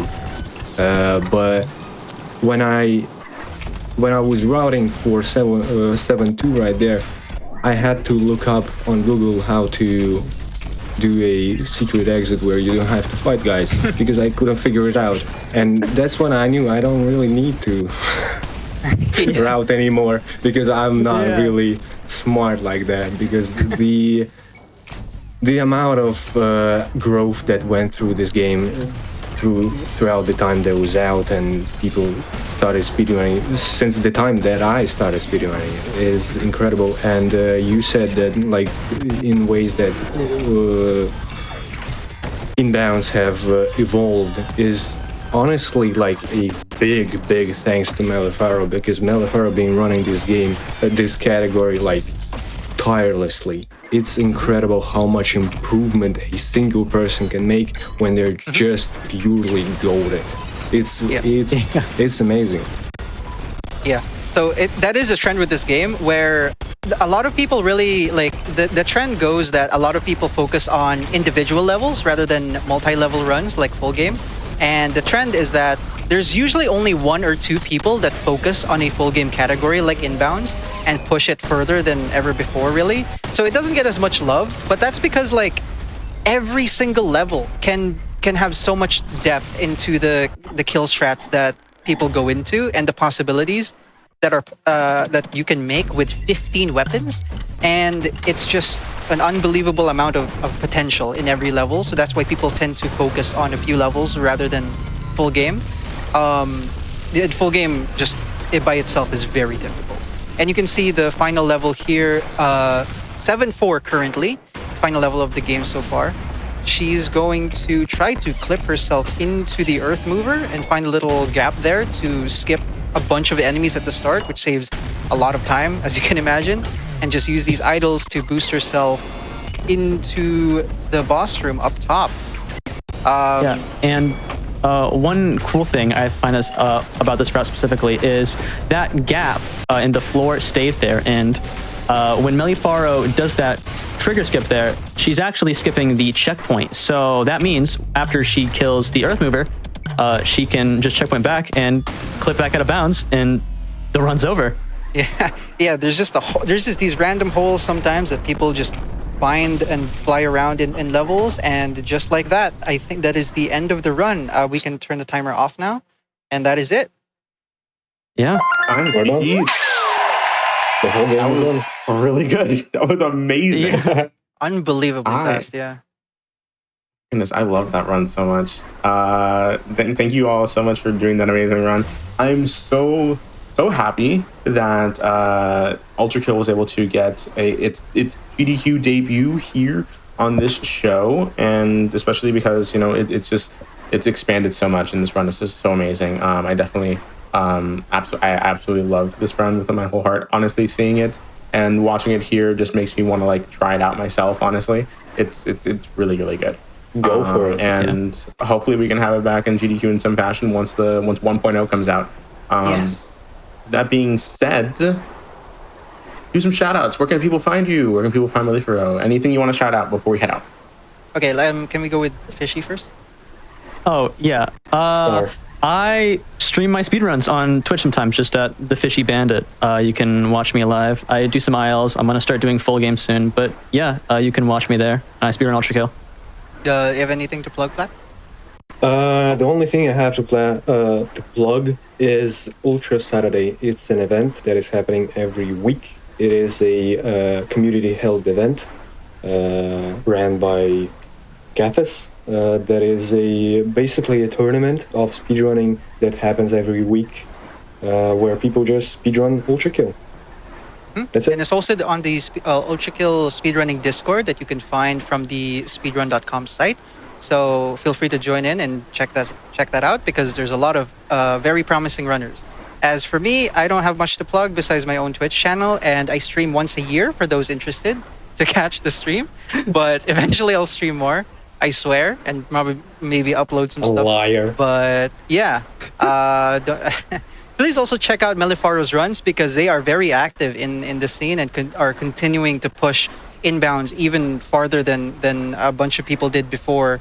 And it's been a pleasure to commentate this run, and it is very hard to commentate ULTRAKILL period because of how fast it is. We cannot explain the tech because after we explain the tech, 4 levels have gone by. So we thank you for catching up with us and for digesting all this information. Sincerely, thank you to GDQ for giving us this opportunity because it is so great to have this opportunity as a community to expose ourselves to the greater reach of the audience. And I hope to see more runners enjoy this game and for to be hyped for the 1.0 release eventually.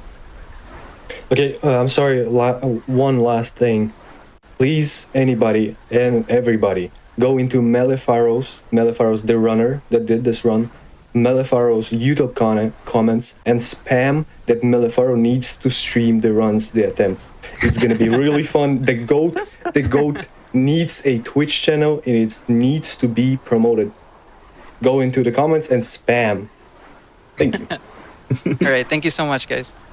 Yeah, thank you very much. Thank you all for being here. That was an absolutely amazing run, and I'm so excited. For those that are wondering, that that was an 18:55 IGT, which is 12 seconds off of record, by the way. Really, really good. Oh, damn. And so, that was one of the best runs you'll ever see of ULTRAKILL so far, and it's going to get even better once the full game comes out.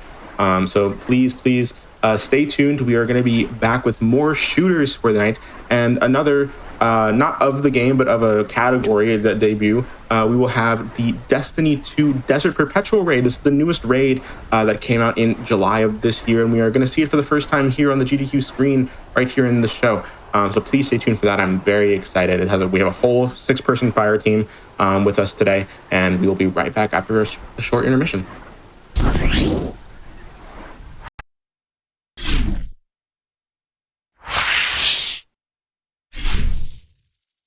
Hello, everyone. My name is Ozmourn. I hope y'all are having a wonderful night. Welcome back to the GDQ Hotfix, and welcome back to the rest of this episode of the Scenic Route.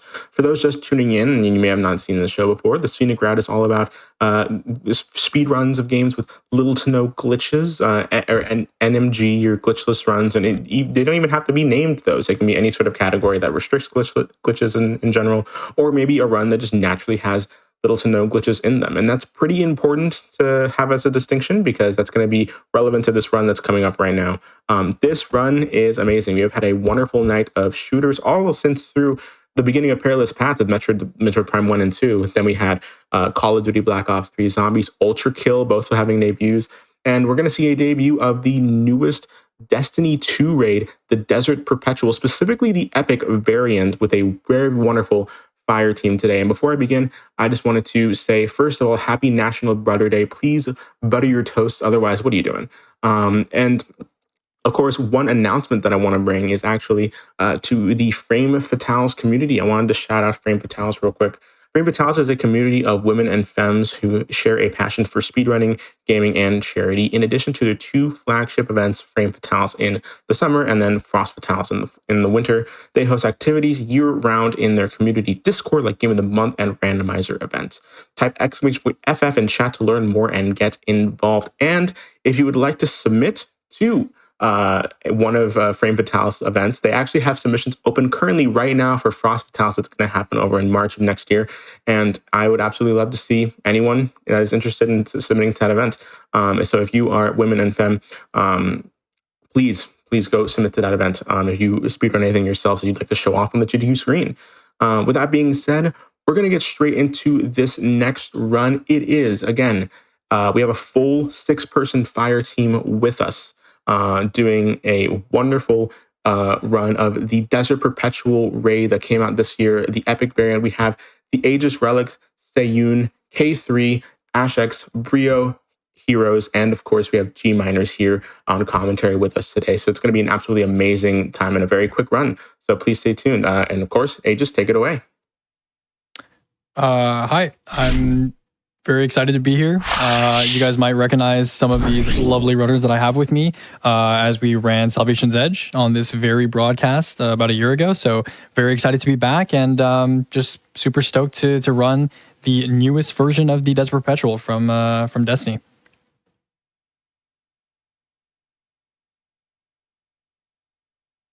All right. And of course, we have G Miners here. Hey, how's it going? Excited to be here. I'll be doing the commentary as Aegis boots up the raid and things like that. Yeah, I don't know what else to say other than Epic Desert Perpetual is a really cool kind of secondary version of the original Desert Perpetual launch. So some pretty cool stuff that you're going to see in this run compared to like a lot of Destiny raids. This is a non-linear format of a raid. So they're going to launch in and you're going to kind of first see them select what boss they want to have as their first boss. And, you know, the order that they approach the raid and the order that they choose the bosses is going to affect everything in the run. Some mechanics are going to come from their first and second encounter into their like third encounter. And even the final boss, it'll affect the order that you interact with certain bosses and have kind of certain like mini game mechanics within that final boss arena. So definitely a non-standard raid compared to a lot of other D2 speedruns we've seen. All right. And with that being said, we can start whenever y'all are ready. Yep, just gonna sit through this loading screen here for a bit. And as soon as we skip the cutscene and, you know, we're boots on the ground, you can start the timer. But seems we're dealing with some Destiny server issues maybe. So you'll have to give us a bit. No, you're completely fine. I'm very excited for this run. I'm very excited we were able to have this happen. All right. Looks like we're heading in. Glad to hear it. There we go. We love Destiny 2 servers. Yep. All right, so am I set to be moved? Are we all good?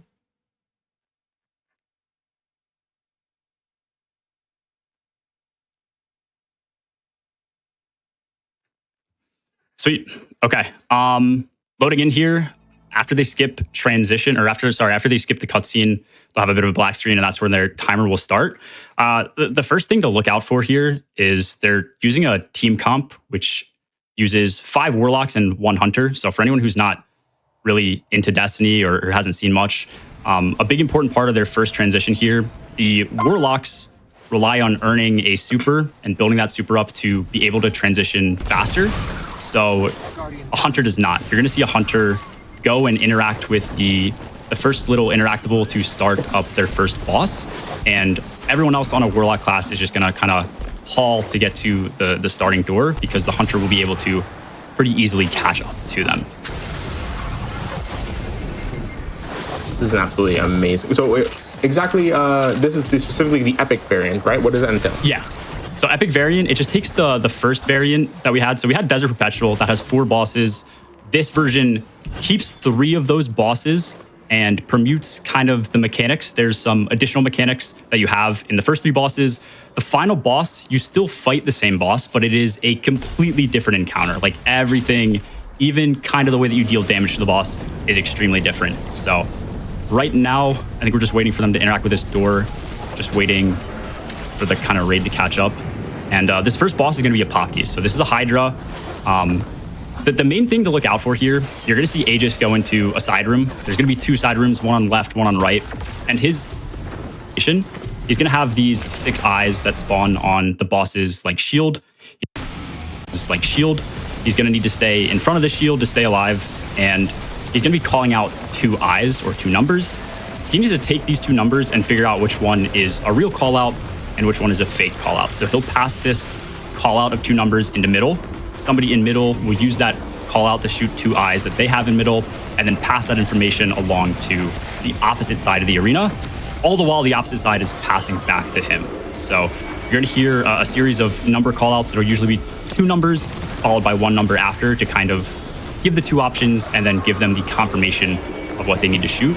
And you can kind of see Aegis here slowly reading eyes, trying to kill ads, keep himself alive. And then every so often he'll shoot an eye, one of the tiny eyes, on the boss's shield, like you just saw right there. At this point, I think they're at 3 eyes as well. So you're gonna see, it should be right now. Yeah, so right now they have a little mini wipe mechanic. There's 3 eyes, if you can see them, over the boss's head. And he'll get a call out for which one of these eyes to shoot. And this is a little wipe thing that they need to bypass. And then right here is like a really tiny 10-second time save. Doing that wipe mechanic and doing it correctly takes away every player's buff, which they need to shoot eyes. So instead of Aegis coming back to mid, rebuffing and going back into his room, him and Ashix are just gonna switch and she'll finish out the room for him while he preps for damage. I said it earlier in this episode, but I feel like some of the best puzzles ever isn't even like puzzle games. It's in Destiny 2 raids. Like, it's absolutely amazing. Just the coordination that people have. The final encounter, like when we get to that, like I'll explain some of the mechanics as well. And I mean, figuring that out the first day we had it was something else. But like right now, damage has started. You saw Aegis do a finisher and like a little inventory swap, so that applied a really strong debuff to the boss. And then at this point, they are able to do damage through kind of the cracks in his shield, the little slits, while 2 players get pulled into the side rooms. They get teleported in and locked inside, and they have to kill a little mini version of the boss of Poppies in order to get a buff and come out. When you get teleported back out, you're able to shoot and break 2 of those eyes. So you can see, or 2 of the shields. You can see Seiyun doing this right now. She's breaking 6 eyes and then that big center eye. She'll come out with the buff and then she'll break 2 of these shields. And if you successfully break all 4 within a certain amount of time, that'll give you like a little stagger 10-second window for the whole team to do damage where you have no shields up and you can easily hit your shots. And that's basically the flow of the damage phase for this encounter.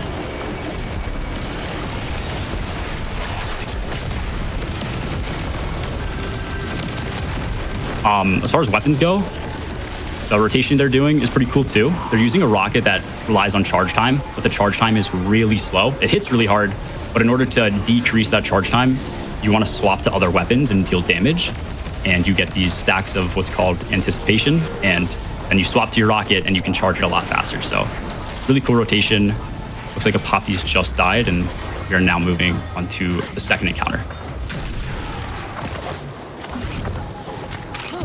That is quick, in like 4.5 Super minutes. fast. It's wild. My goodness. Yeah. I can't imagine of the coordination you need to speedrun something with 6 people. My goodness. Yeah, the comms are super important here. I know if you're in chat, you can only hear, I think, 2 perspectives of comms. But yeah, being efficient with how you communicate is really important. You know, understanding who needs to shoot what in that encounter is probably the most important part of going fast. And then you can also use like certain tricks, especially in a Poppies, to kind of use process of elimination. If you can remember what you've shot and what the other person across the arena has called out, you can really optimize how quick you play. This transition is actually pretty cool. What they're doing is kind of going right just to go back left, which seems obviously unoptimal, you know, rather than going in a straight line. But what they're doing is bypassing a like AoE that they can step into that'll spawn a mini boss. So if you spawn that mini boss, you have to kill it before you can continue progressing the raid. Whereas in this case, they just use a route to go around that and never actually spawn it. So that's pretty cool.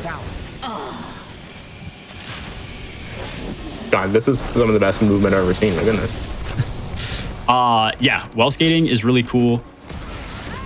Aegis was just trying to do a well bounce there. If you skate into something on an angle, you can kind of take your momentum and go from going horizontal to vertical. So that's really cool to see. I think ideally here, they'd all make it to the encounter, but you know, wipe pooling as they're doing here will just kind of force everyone to spawn at the encounter and only take them like an extra 10, 20 seconds. So I guess I can talk about this next encounter, which is going to be Iatros. He is like a giant robot chicken that you fight, and he's really cool. This encounter will happen really fast, I think in probably less than 2 minutes, close to 1 minute, 30 seconds. So the first thing to look out for is everybody's going to be collecting what's called a chronon. You can think of it as like a ball of sand, and you need to put this ball of sand into an hourglass. And 6 of them are going to fill them up. So like right here, Aegis just collected a blue, Seiyun collected the blue. In the left side of their screen, they're referred to as cobalt chronons.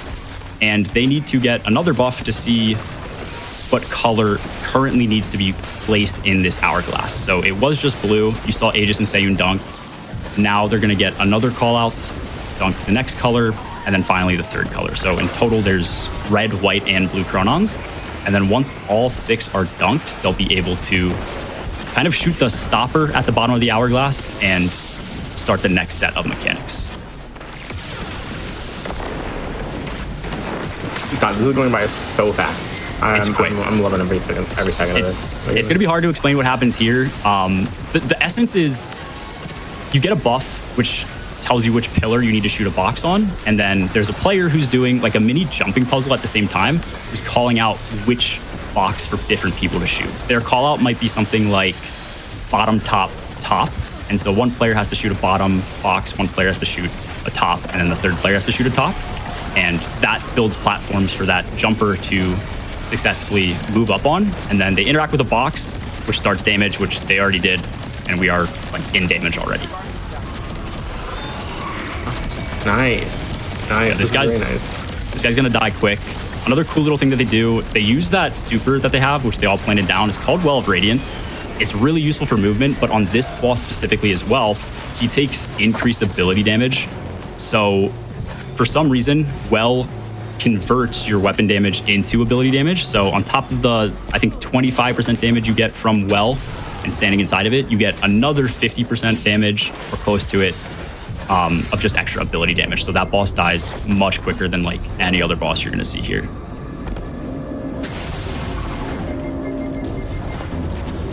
Nice. This is mesmerizing. Yeah, this is another transition. This is another pretty big time save too. I'll have to see if Ash hits it. It looks like she did. So these wyverns that they're fighting, they're like basically mini versions of the boss that we just killed.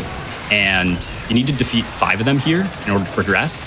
If Ash didn't make it to the point where they spawn, they would miss the frame roll and have to spend, I think, another 20 seconds just waiting for them to spawn. So she hit that, huge time save for them.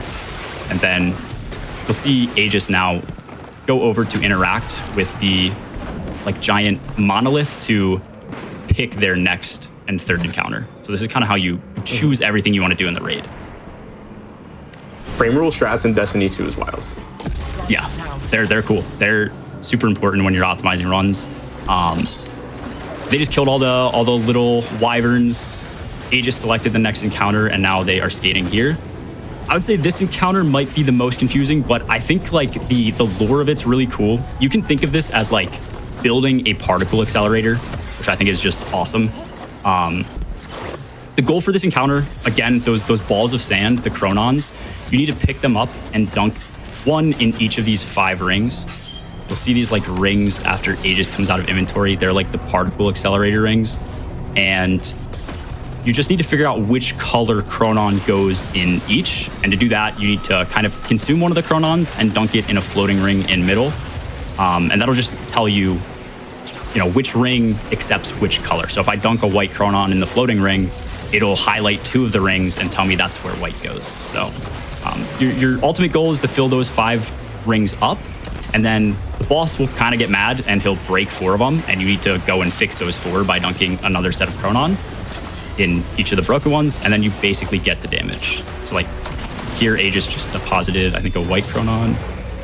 And yeah, so now they will get a white call out. So they, in their chat, type white 1-3. Now they know where white goes, if that makes sense. Oh, no, yeah, that definitely makes sense. So that looks like they got red 2-5 and then blue 4. Another mechanic that's going on, Aegis and some other players are getting a buff right here. And this buff is going to allow them to see which of the rings end up getting broken by the boss, which is important because they need that info to fix it. And then one of those players will interact with one of the bosses, and that player will have another pretty important role later on as well. So it looks like he needs to dunk this one, and we're probably close to, yeah, looks like they filled all 5 rings. They interacted with the boss, he got angry and broke 4 of them. So now they just need to kind of repair those rings. And then the player who interacted with the boss, they are what's known as aligned. And that player will eventually kind of be your particle that goes through the particle accelerator rings and works on getting your team to damage. I see. That's too much. I couldn't be that player. That's too much responsibility for me there. Yeah, another cool thing you just saw, Aegis did die, which is actually a good thing. You can not normally dunk the Chronons to repair the rings if you have one of the buffs that Aegis got. It usually it'll just kill you. But in this case, you know, it's a speed run, so having the death there is definitely worth your time. And then it looks like we are repping for damage now. So yeah, again, one of those players is running through the rings, being the little particle. They baited a sniper shot from the boss, and then that mechanic kind of brings them down, and now they're in damage. So this guy should get fried. They're using a really cool perk on their rockets that you see them shooting right now, which is called Surrounded. Surrounded is a really high damaging perk. I think it's like 47%. The reason it's so high compared to other perks is because it has a pretty high risk reward condition to get it to proc. You need to be surrounded by enemies. So as you can imagine, that's kind of risky to do in certain raid settings. But the return is a really high damage buff. Okay. It looks like their kill is bad here. So I think they're gonna wipe and just reset this encounter and try it again. A tactical wipe. Tactical wipe, yeah. I think the main reason they want to wipe here, first, if they do get a good kill, the boss should stay on the ground the entire time until they send him to final stand. Second, it really depends on the amount of ammo that they consume. As you've probably seen, they really rely on their swords to move around in transition. If you burn a lot of your heavy ammo, you don't have enough heavy ammo with swords. So that can be very bad. Like, you're gonna maybe save a few seconds, or even in this case, a few minutes by not wiping, by you know, using all your heavy ammo and pushing the boss to final stand, but then your transition is way slower, so.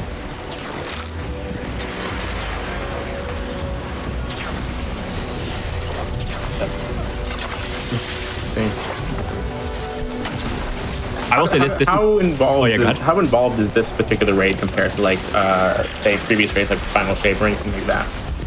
Oof, that is a good question. My knowledge of the Final Shape raid is, I mean, from a speedrun perspective, isn't great. I think the POV you're seeing here is a lot less skip intensive. So I think this raid in general doesn't have quite as much going on with skips. Like, some skips are crazy. You know, you'll have to throw like crystals at a wall and block your default spawn point, and you know, a ton of other manipulation in the game. This is actually pretty straightforward. Like, this is kind of just them doing the raid and going fast with a couple other like bells and whistles.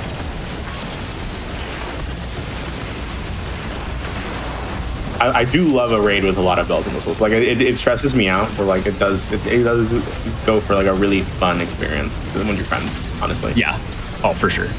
I mean, the other thing too, like this raid came out 2 months ago, I think. So, you know, as far as optimization goes, it just so much of that, especially in Destiny, and I'm sure other games, it just happens over time. You know, somebody figures something out, and then all of a sudden the raid is, you know, 2 minutes faster, like, you know, a year later.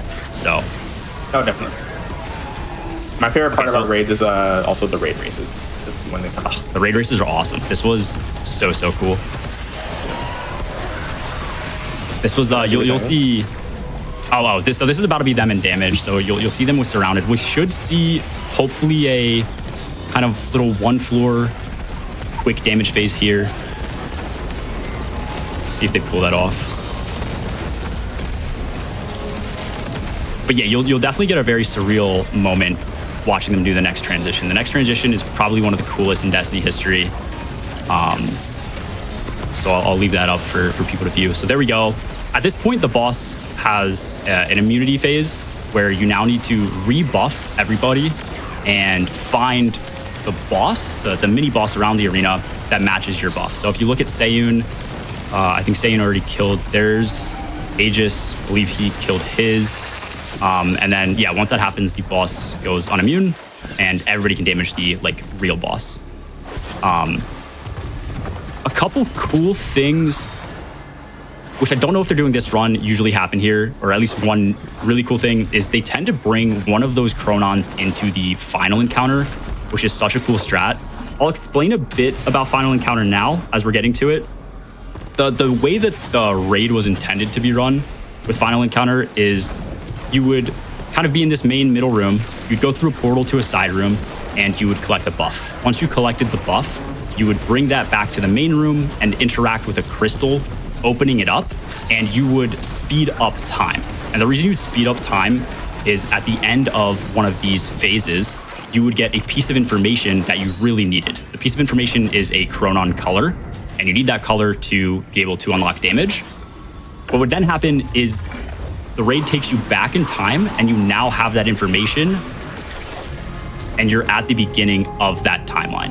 Hopefully that makes sense. But what that means in a speedrun setting is that's a lot of time loss. And so what they're gonna do in most cases, I don't know if they're doing it in this run because it doesn't look like Aegis or Seiyun have a Chronon, but they will bring a Chronon from that previous encounter, and they will instantly use that as a dunk to guess rather than to actually acquire that information organically.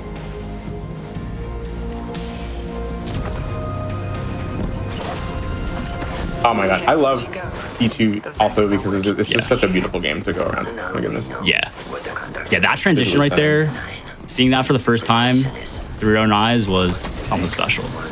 And then this encounter, I mean, it's like a dodecahedron or something crazy. It just looks sweet. Let me see. We'll see if K3. Okay, so right there, you saw K3 died. K3 must have had a Chronon. So I'm assuming it was probably a red, and they put through a Chronon, and that means whatever color he dunked, that is not the color of Chronon they need. So essentially they need one of the 3 colors to be dunked there. They determined it wasn't red right off the bat. So now instead of a 1 in 3, they have a 1 in 2 chance to guess it correctly.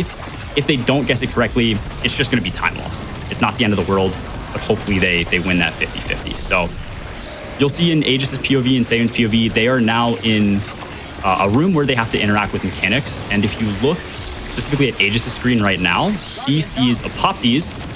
And the reason they see Apoptes first is because that is the first boss they did. So that's kind of how, the order you select affects the mechanics that you have in this final encounter, which is really, really cool.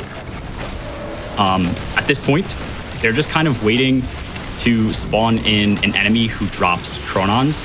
They're going to dunk the Chronon to see if they get that 50-50 right. If they don't, they're going to need to realign or change the color of Chronons that they tell the game to spawn. It looks like they just put a bunch of Chronons in an hourglass, so they got it right. And now all Aegis is going to do is defeat this miniature version of the boss. He'll get a buff. He comes outside.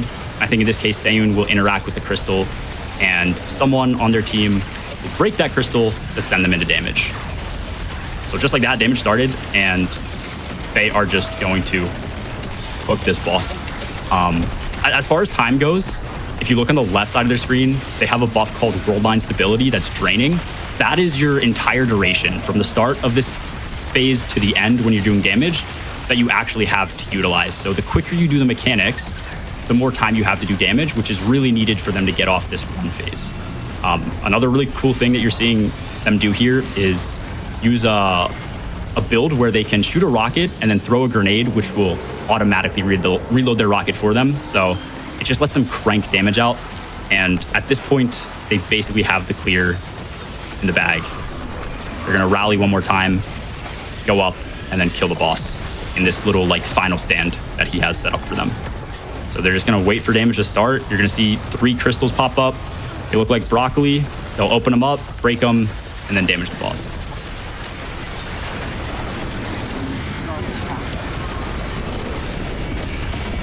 Ooh. Nice. There's the boss's immunity, and yeah, they just crank. And yeah, that is pretty much the run. This has been such an amazing. This is like a non-stop run. My goodness.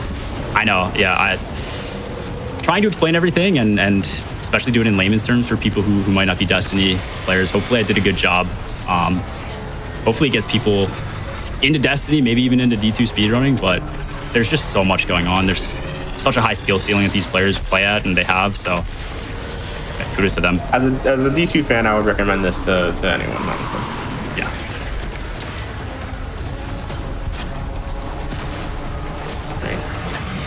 This is such an amazing run to see. I think in terms of ruling for this, RTA rules, I believe their timer stops as soon as they kill the boss, but then, at least for this run, takes another minute for them to get mission complete. So yeah, there you go. All right. Oh, that's time? Yeah. All right. Oh, wow, that was good. That was really quick. Again, thank you so much to, of course, all the other runners that were involved in this run. Again, the Aegis Relic, Ashex, Brio, Seyun, K3, and Heroes. That was a full fire team. They did absolutely amazing.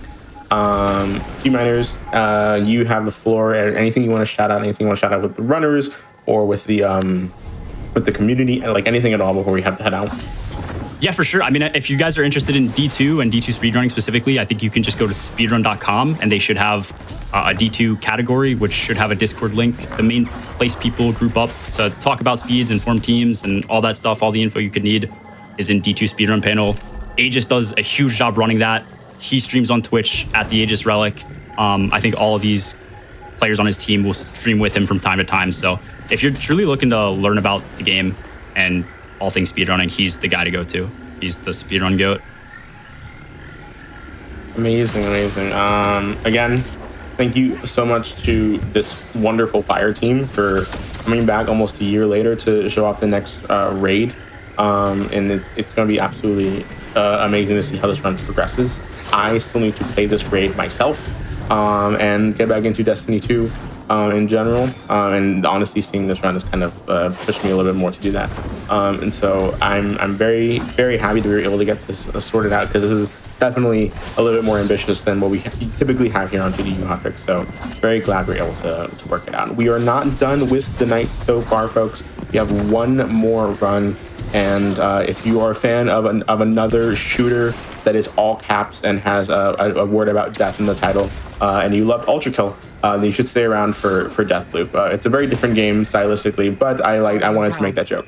And so please go follow these wonderful people on their Twitches, and of course go follow G-Miners as well. All of their Twitch handles should be on screen. We will be right back after a break with DEATHLOOP to close out the night.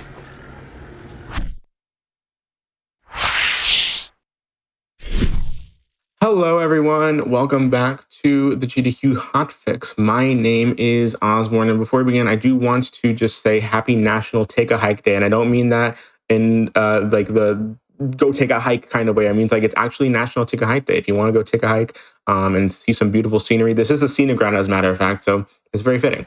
With that being said, we are here with our final run of the night. We had a huge night of shooters. People really showed up for it. I'm so happy that y'all have like vibed with this episode as much as I have. Like, even since the beginning of the night for the Perilous Paths, again, Metroid Prime 1, Metroid Prime 2, Call of Duty, Black Ops 3 Zombies, ULTRAKILL, Destiny 2, like just amazing first-person shooters all throughout the night. And we're going to end it off on a relatively chill run, actually, to end our night with, which is a DEATHLOOP.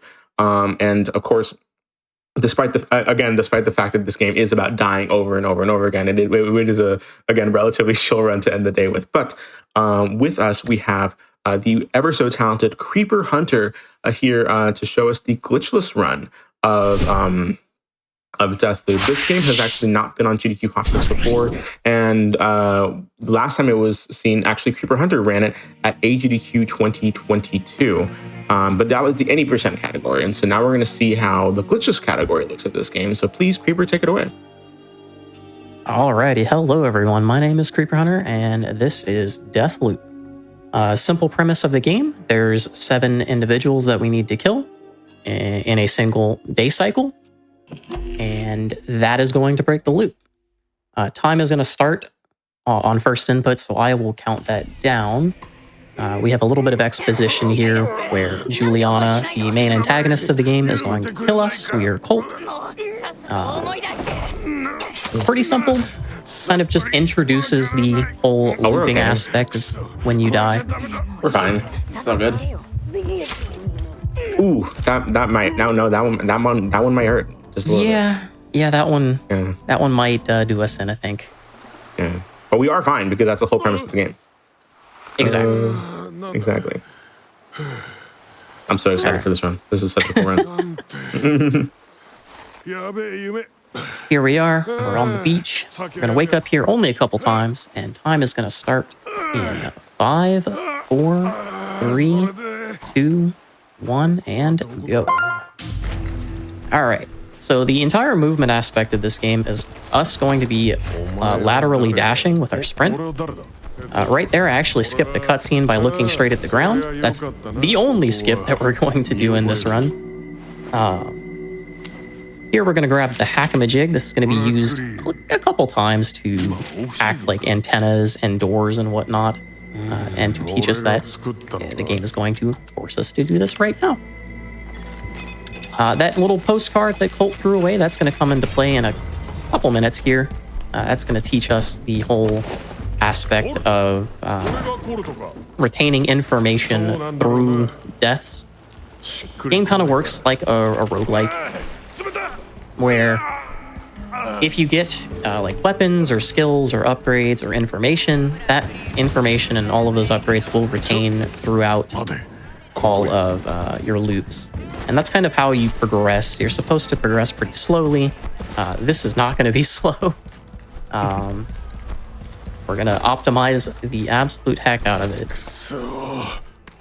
And the run will start to get very confusing because we kind of intermingle quests all at the same time. So there's going to be me going into a level, doing one thing while also doing 10 other things, but it only looks like I've done one thing. I promise you there's a lot more going on. Right there, if we take that path, we get to skip some enemies. And right now, we are going to climb up here. This does not save any time. This just looks cool.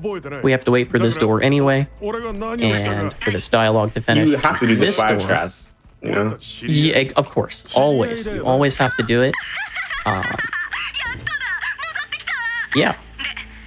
Everyone knows that the first priority of speedrunning is looking cool. The second priority is being fast. That is true. Exactly.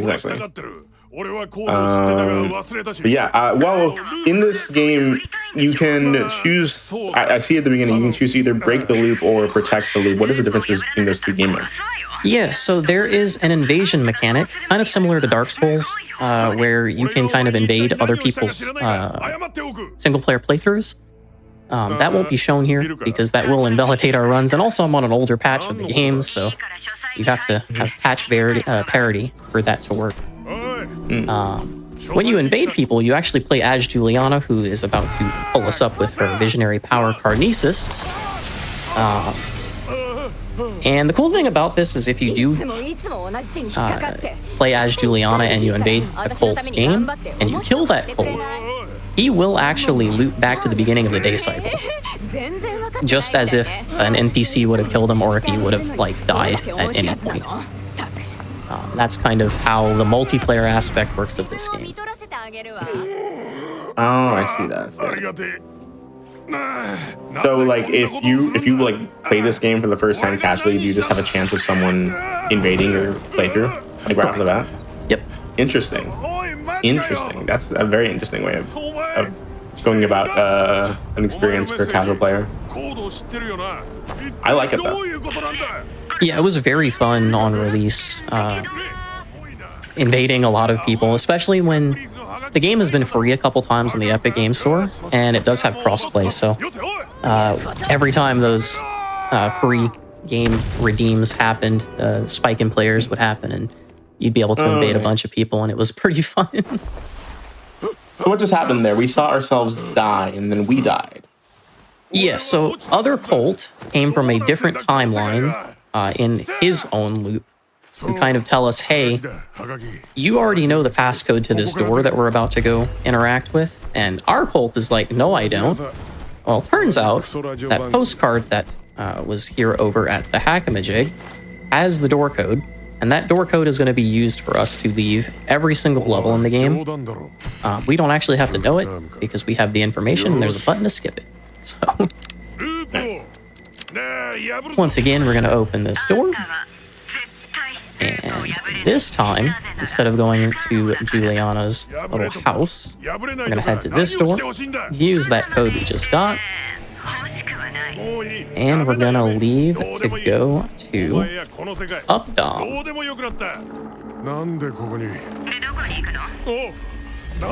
We have a question here in chat. Are the passwords in this game randomly generated, or are they always the same in every game? They are always randomly generated. Interesting. Every single time you start a brand new save, they will randomly generate. We actually have a tool that allows us to see all of those codes as they generate. I'm not using that because I really need it, but that does exist. Right now we have a little bit of tutorial text that we need to mash through. If I mash too quickly, I can actually soft lock the game, so I'm going to prevent doing that. Okay, we're good. And we're going to head to the first of 4 different maps. This is Up Dom. Each map, or most maps, have 4 different day cycles. There's a couple that have 2 or 3. But for this first initial loop and a half, actually, the game's going to kind of shuttle us to figuring out what the main quest line is, and then it'll take the training loops off. So right now we're heading to Colt's office, and on the way we're going to have to destroy some generators, and those generators are going to be what progresses one of the quests called the Fireworks quest, which will allow us to kill Frank on the second to last level of the run. But we need to get a little bit of information from this terminal. We're going to interact with it. Let's open both of these. All the NPCs are going to shoot us, but because we're in some dialogue, they actually can't do damage to us. Second little generators here. God, I wish that worked in real life, where no one can hurt you if you're just in the middle of a conversation with someone. That'd be so cool. Nope, I ran out of ammo. There we go. Oh, okay, he's coming. So we forced the death out here because it just is a little bit quicker to respawn back here, because we need to come back here anyway for the final generator. For this one, we're going to shoot this little like fire extinguisher thing. And what that does is it both kills us and it actually ticks us down, our HP down a little bit further from whenever we get the respawn. So we get to die with only 2 grenades versus 3. Now it's going to shuttle us on to Complex at noon. And for this first tutorial loop, if we didn't actually progress the main quest line, it would loop us back to the beginning of that time of day. So because I went to the terminal in Colt's office and progressed the quest line, that was the check that says, okay, now you can go on to noon Complex. For this level, we really just have to grab a battery from a turret, and we are going to take that battery and start a cutscene. All the way over here, there's a little bit of a volume warning coming up right about now. Ooh, yep, that's a volume warning right there. Yeah, it's gonna happen one more time later on in the run. Unfortunately, this patch of the game that is broken. It doesn't use your settings. Fortunately, that's been fixed on current patch of the game, but not on this patch. So right another question here we have in chat: Are you playing in Japanese because it's faster, or just like for vibes? So originally we thought both Japanese and I believe German were faster, but it turns out that was a mistiming, and all of the dubs are actually identical in length. So since the last time I ran the game, I played in English, I figured, you know what, I'll show off the Japanese dub because they're both really, really good. Nice. So yeah, that's just cool. That's good. That's good. Right now we have to wait for this cutscene to end. This is the cutscene that tells us there's this item called the LPP. Once we get the quest pop up, we can leave, which will happen about now. All right. This is the type of game where, like, if you like, the character has to learn a piece of information. Like, if you, the player, already know it, like, that's not enough. Like, you have to actually go and learn it yourself in the game. Correct. Yeah. If Colt, the character, doesn't actually have the piece of information, you can't actually progress. That makes sense.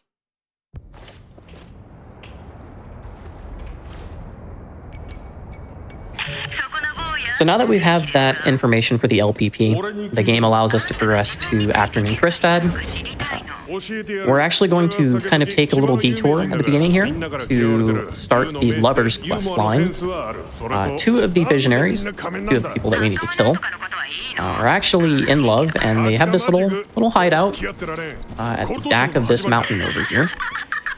And that is blocked off by a code that we're going to deal with way later in the run. But while we're here, we're gonna grab it anyway. That. And now we can use the grenades to very quickly teleport back. We love death warp strats. Absolutely. I will not be the last time either. Oh yeah. We're gonna now head on to the actual main quest objective, which I actually forget what it's for now that I'm thinking about it, but we'll see in a second here. Speedrunner forgets the plot of their own speedrun. I Pork Fountain completely Kitchen. forgot some of the things about Pork Fountain Kitchen. We're all victims of that curse. Don't worry.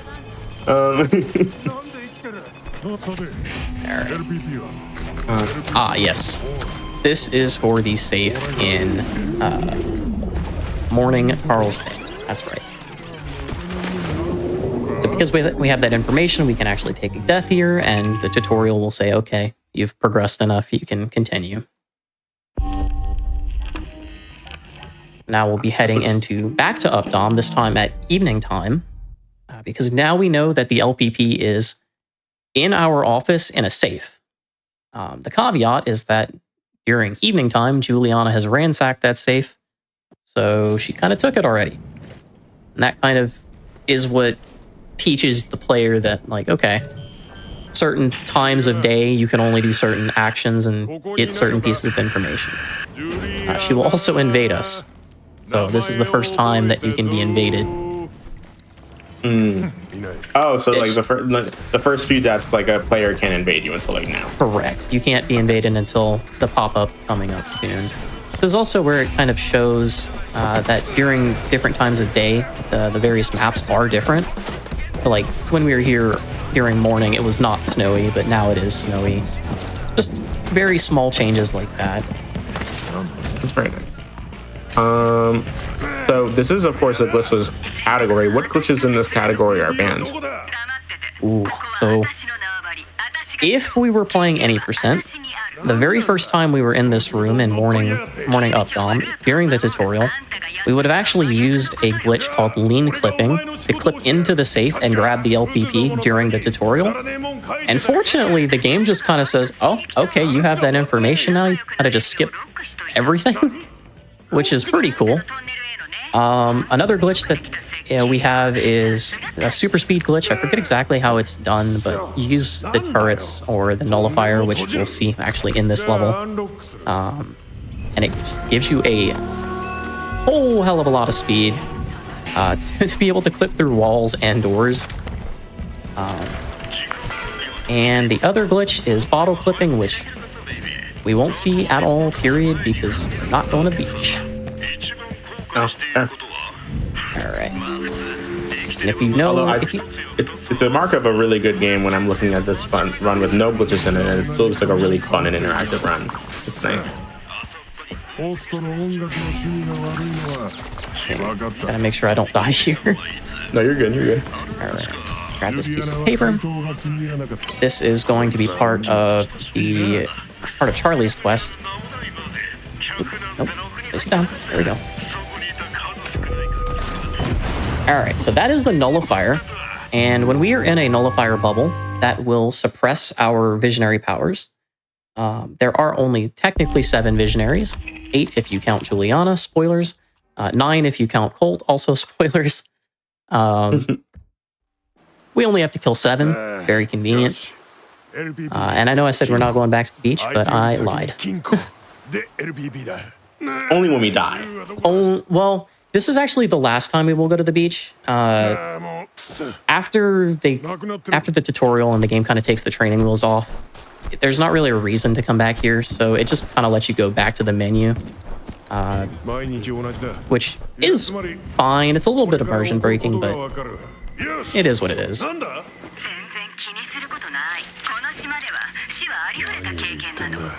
Once again, we're going to open this door. And we're going to head right back. But this time, we have the information that A, the LPP exists, A, we can't go at nighttime, so we're going to go during the morning.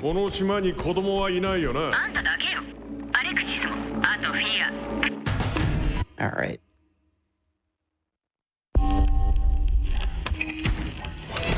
Okay. And every time I do finish a level, I want to make sure I don't spam enter too quickly, because I actually will hard lock the game and I will have to Alt F4. So that's why I'm kind of delaying when I kind of mash through those menus. There are a couple places in this game where the game will crash. I actually did a test run a couple hours ago and found a brand new one. So that was very fun and interesting. All right, so we're going to be heading back to Holt's office to grab the LPP, because now we know it's there and we know that we can get it during morning. We're going to get a small little cutscene. Again, if this were any percent, we would be doing this the very first time we came here in the tutorial. We would skip everything that we just did. None of that matters, because we can clip through every wall pretty much. But we have this small little cutscene with other Colt. There's a couple other Colts that we're going to see. This is number 2. Number 3 is going to happen later on.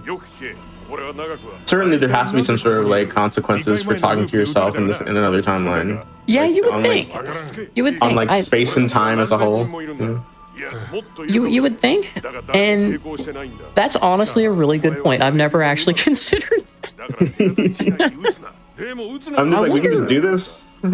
Yeah, I wonder what Colt's kind of thinking right now. Other than, oh my god, there's another me. What's going on? That's wild that you're saying that, because I also feel like we're strangely calm for seeing. Oh, I guess the first cutscene we weren't really that calm, considering. Yeah, I think he might have been a little scared right there. Yeah, that's for sure. Alright, so this time, since it is actually just quicker to leave the map, we're going to just leave the map normally. It also works out conveniently because we have... we get one more tutorial that we need to kind of mash through. If we were to die here as well, it would actually reset our day cycle. So it would reset the loop.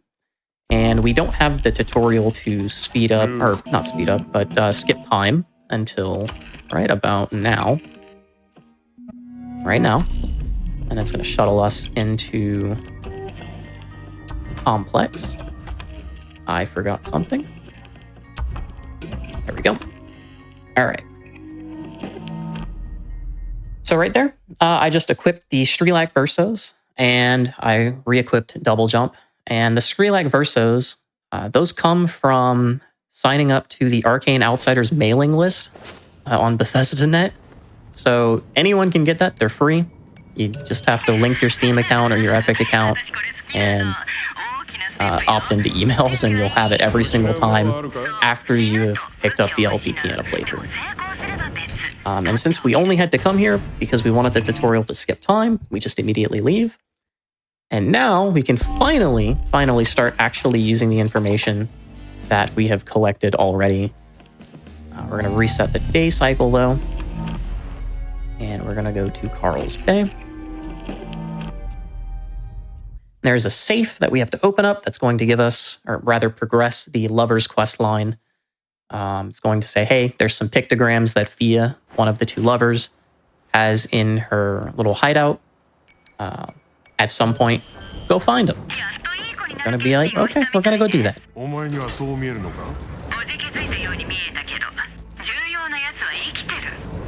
we're heading there, do you mind if I read out an announcement? Absolutely, go for it. Of course. Just want to remind folks again, if you want to catch up on past Hotfix shows, special events, or GDQ marathons, you can do so over on youtube.com/gamesdonequick. And of course, if you're watching this on YouTube, Don't forget to like the video, subscribe, and to turn on notifications to stay up to date with GDQ. Any love that we get on YouTube, shout out to anyone who watches the YouTube videos, because any love we get there is absolutely amazing, and it is very beneficial. And of course, if you're curious as to what's coming up on Hotfix or interested in running on GDQ, then you can check out this week's schedule and submit your runs to be showcased at gdq.gg/hotfix. You can see the full schedule for this week's shows, including some amazing shows by some other showrunners. And I'm very floored with the type of content that we have this week. It's going to be absolutely amazing. And of course, if you want to submit your own runs, including your glitchless or no major glitches or runs to this show, perhaps, or any other show that fits, then please do so, because I encourage anyone and everyone to shoot their shots. So, with that being said, back to the run. Alrighty. So we're back here in Complex at afternoon time. We now have all of the information to actually progress Charlie's quest, which is a prerequisite to the Lover's quest. So we're gonna head into Wingy's office. Her ability is she can just make clones of herself. And there's gonna be two behind me that are gonna probably shoot me. I'm gonna make sure to kill them before I die. I want to very slowly place that nullifier down on the ground because it can kind of just disappear. That would be very bad, because we need to use it as we have all of the information that we need in this loop, so we can just loop back to the beginning of the day. All right, so now we're going to go to noon up top. And the information... Sorry, continue. How many loops do you do in this run? In Glitchless, it's like 4 or 5. I kind of lost count, because a lot of the times we'll use nullifiers or we'll just kind of die on purpose. I know in any percent there's only 2, the tutorial loop and then what we coined the golden loop, which is where you kill everyone. But for Glitchless, I think it's around 4 or 5 in total. The information we grabbed from Complex is going to be what we need here to progress to this 2-bit quest. And 2-bit's this little robot, does a lot of talking, unfortunately. Fortunately, we can skip about half of it or so. Definitely not a glitch, though. It's not a glitch. Unless the game crashes, then a glitch happens. Then a glitch. That would be bad. That on this show of all things. I know. It's okay. We can have like a glitch as a treat. It's fine. Oh no, not that'd be a trick, not a treat. No. That would be very bad. So if I crash here, I have to redo the entire level. No, okay. Which is very bad. We can't allow that to happen. Enemies are in a very weird spot. Yeah. Okay. So throwing the little Alexis doll into the 2-bit room allows the dialogue to start.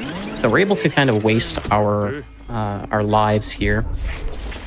We're going to set up some grenades to skip part of that dialogue. That is really bad.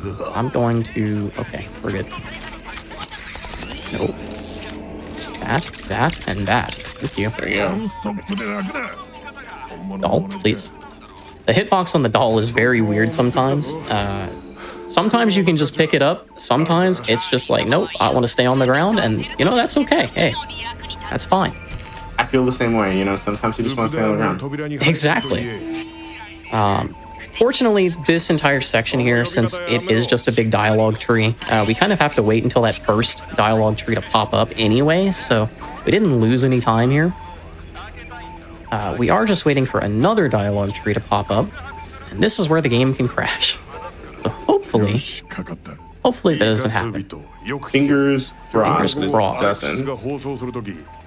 I'm holding.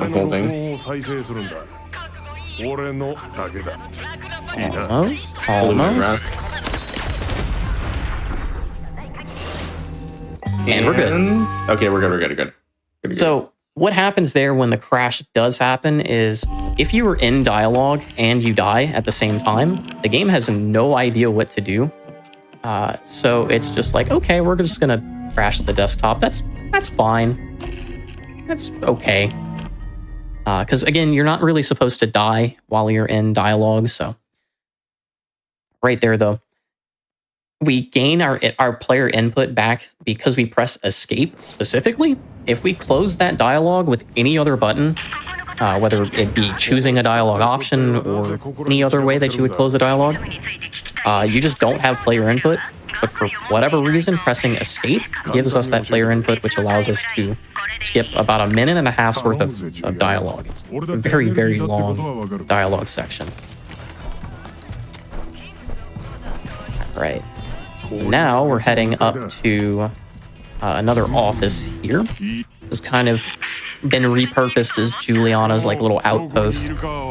And this is the first of the 3 rack codes. We need all 3 of them in order to open up the final door that will let us go to Juliana. And this is where the run starts getting very scary. If we die, it's very bad at any point because the day will loop. And at a certain point, we have to keep the loop active the entire time. A small little cutscene. And now we're out of it. Take a little hard fall there. And we're going to come down here. That also can soft lock. If you're too close to that door, or if you spam inputs on the little terminal here, the door just won't open and it won't let you open it. And the only way to fix it is to Alt F4 and reload the level. So just take a step back from it and it opens it up.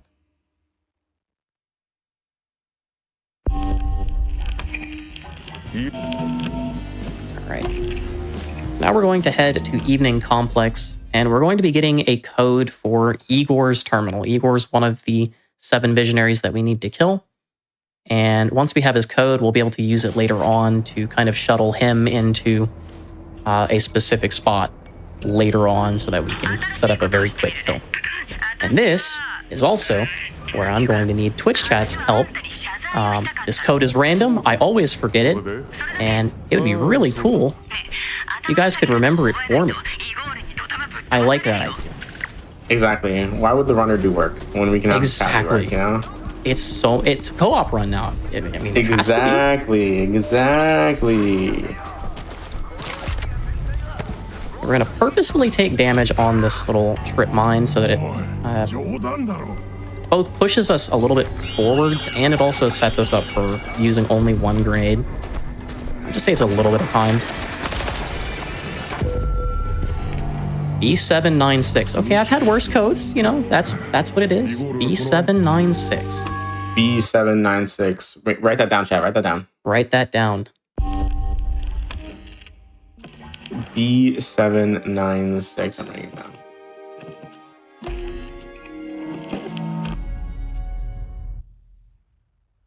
One, 2, 3, 4, 5. That works too. I like that one. That works. I like I'll write that it one. down. You can check it back on your notes later. All right. So this is probably the scariest part of the run. There are 6 generators that we need to power up, and there are a bunch of enemies around it. And if the enemies, or if I shoot the generators, they blow up. If they blow up, I have to restart the level. So, crossing our fingers, nothing goes wrong here. It shouldn't, but my luck is bad. Oh, that one hid. Okay, that's fine.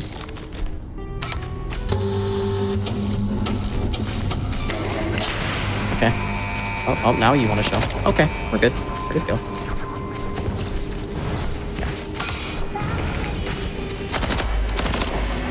Kind of focus up here for a second. Serious time.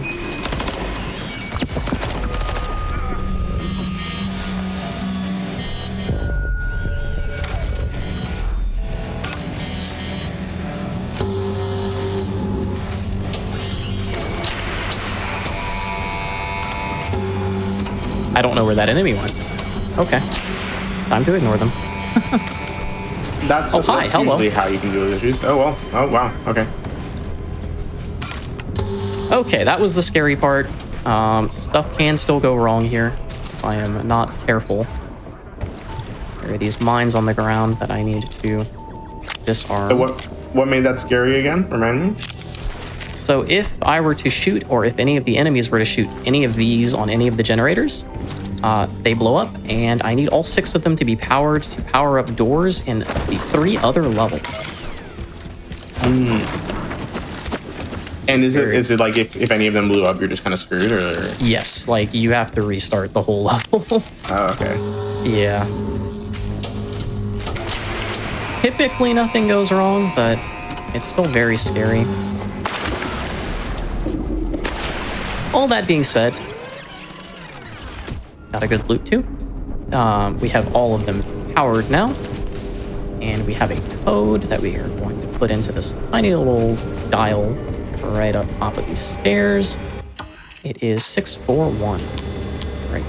6, 4. Okay. 4, 1. And each of these levers is going to power up a separate door and a separate map at a separate time of day. And if we were to die in this loop, and we hadn't opened up all 3 of those doors and gotten the information that we need, we would actually have to come back here and redo this entire level and do all of the generators all over again. And that's very slow. So let's not die. That's not ideal. I would argue dying is not ideal, you know? In most cases. It's definitely not. You know, Colt, he can respawn a couple times, but dying, no, not a good idea. Exactly. Did y'all know that dying loses time? Did y'all know that? I didn't know that personally. I didn't know that either. Exactly. All right. Go ahead. I don't want to interrupt if you're explaining something here. So here we are. We are in Ristad at noon, and this is going to progress the pictogram quest or the lovers quest. And very interesting thing about this quest is there are 4 randomly spawned pictograms inside of Fia's hideout back here. But the actual pictures of the pictograms don't matter. Only the locations do.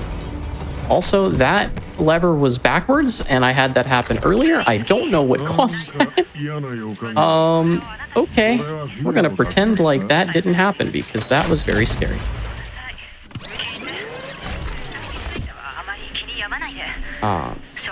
So interacting with any of the pictograms, unfortunately that's a static one, will give us hints to where the other 4 are at. So now we have the 4 hints, and the hints are the locations, and the locations correlate to the number code, not the pictures. So we don't actually have to go find them. We have the code now. Nice. Just killing time. I get it. It's a joke on time and death, like the death loop. Oh my goodness, I get it. Do you mind if I read out an announcement here while we're progressing to this next area? Go for it. Yeah, I just wanted to let folks know again about GDQ. If you would like to attend that in person, Awesome Games Done Quick 2026 will be live in Pittsburgh, Pennsylvania from January 4th to 10th.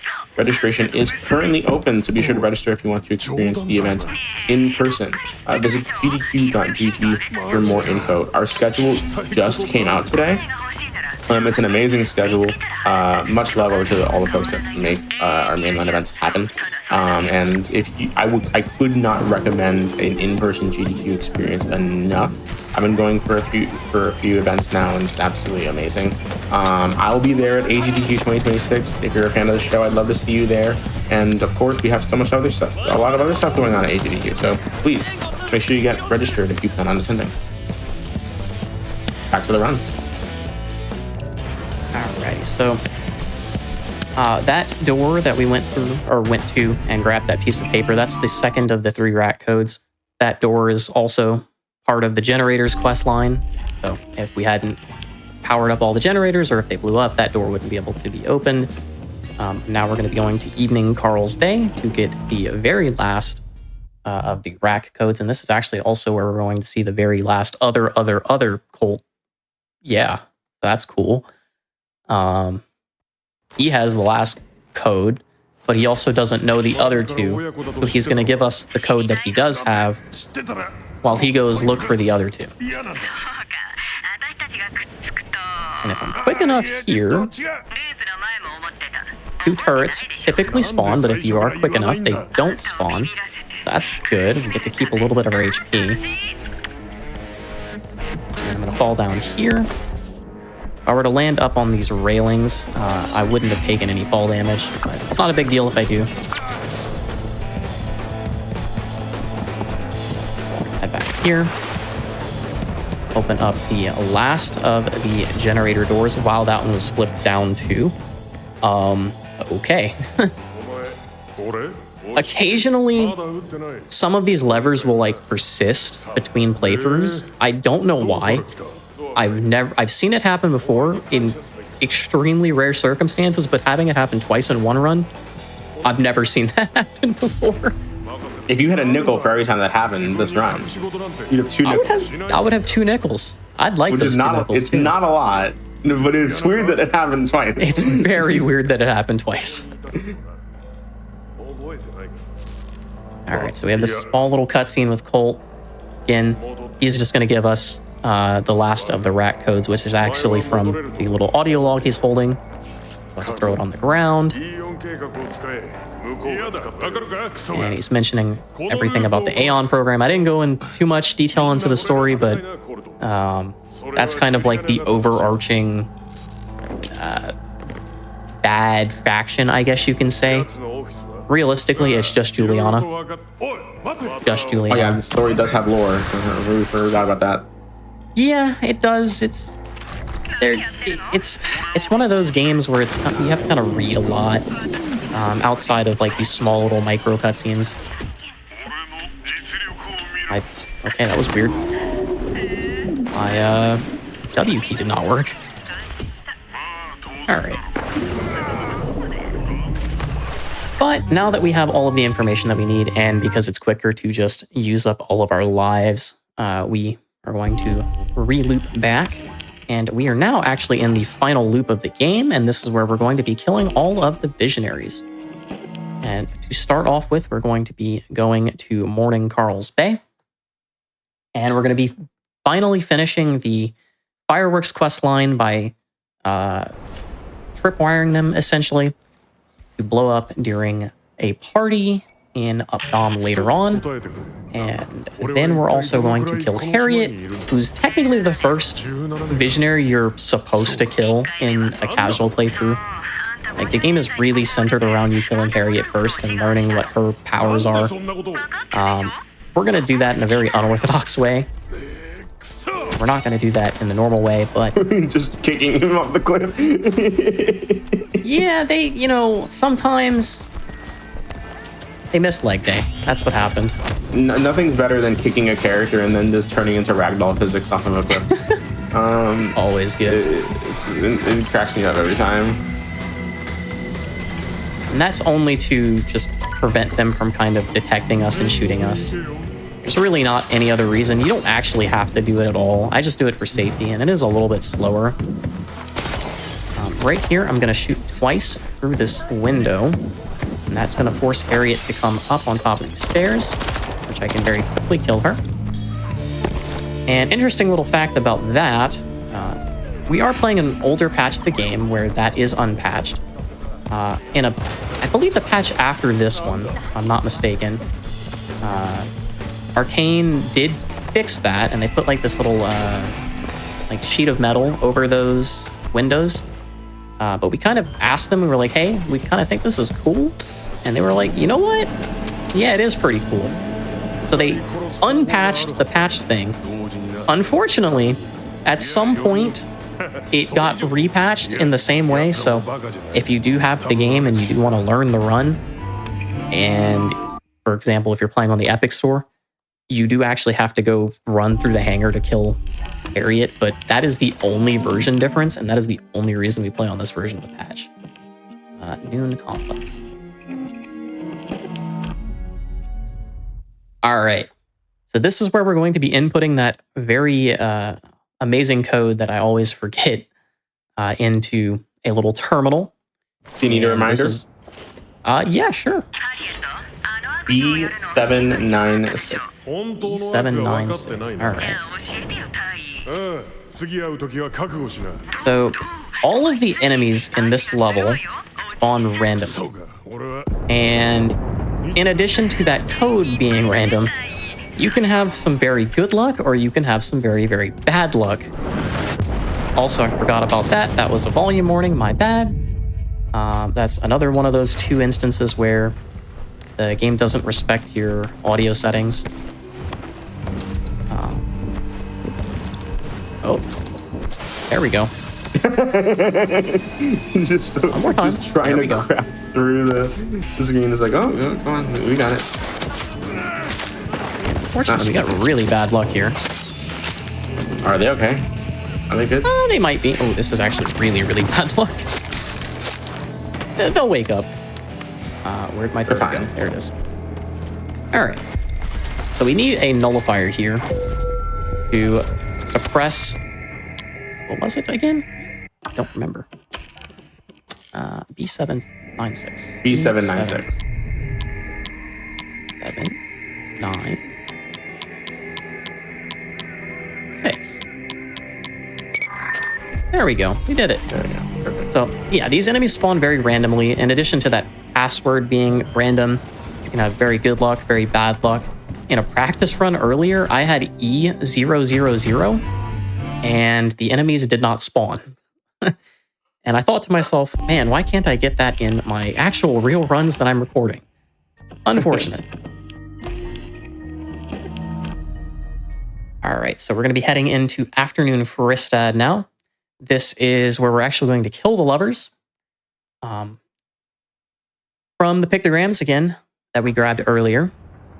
We don't need the actual pictures. We just need the locations of the pictures, and we have the locations of the pictures because that's the hint the game gives us. So we're going to run to the lovers' hideout, input a code, and then kill the both of them. And that is 3 of the 7 visionaries left. We have 4 left to kill.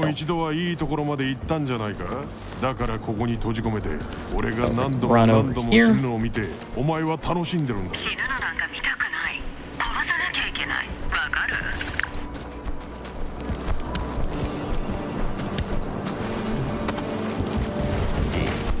Here. Open up quest log. Vehicle and masterpiece. 11 and 16. 11, 16. Open the quest log. Thank you. Stage exit is 8 and shaft, which is 24. 8, 24. 8, 28, 24, 8, and 24. 24 is here. All right, cool. So now we've opened this door. Fall down here very carefully.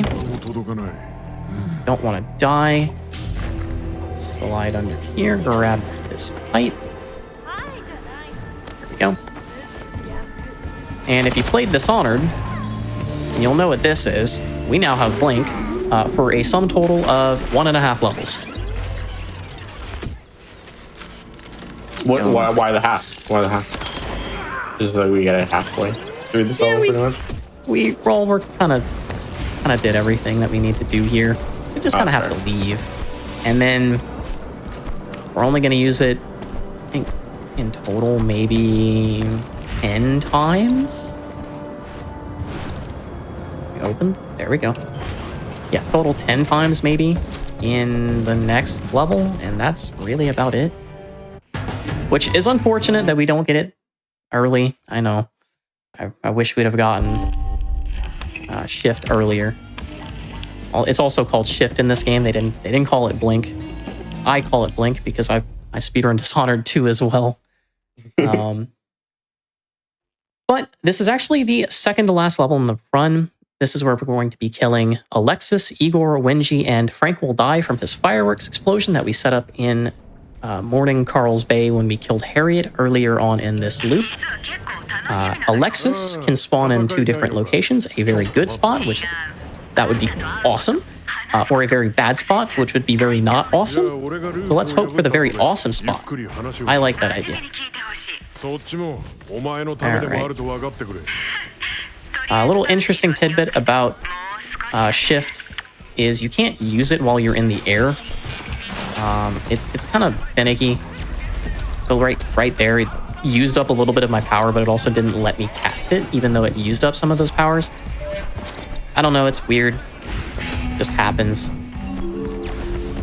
We did not get the good spawn. All right. We're gonna blink up here. In here, hopefully he's not moving. He is not moving.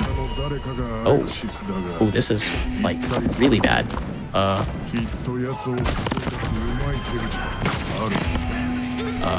Where are you? Oh no. Oh, I think it's him. Are we missing? That's not him. Oh, are the enemies missing? There he is. Okay. Ooh, that was close.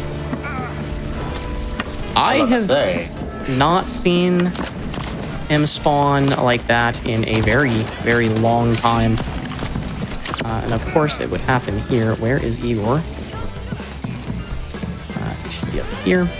So if we didn't do any of this, we didn't get the really bad spawn, Igor would... There he is. Igor would already be dead. His ability is invisibility, which makes this a little bit finicky. Where is he? Okay, there's Wenji. But where is Igor? Typically, he will go invisible because he's on that roof, and then he'll run up here. Invisible? That's just rude. Yeah, so his visionary power is invisibility. Wow, this is awful. Oh, I forgot that. Not going here? Powers. I might have to replay the level. Did he drop down? We explored every possibility thus far. I think so. Wow. Turns out he's really good at being invisible. He detected me. He sees me.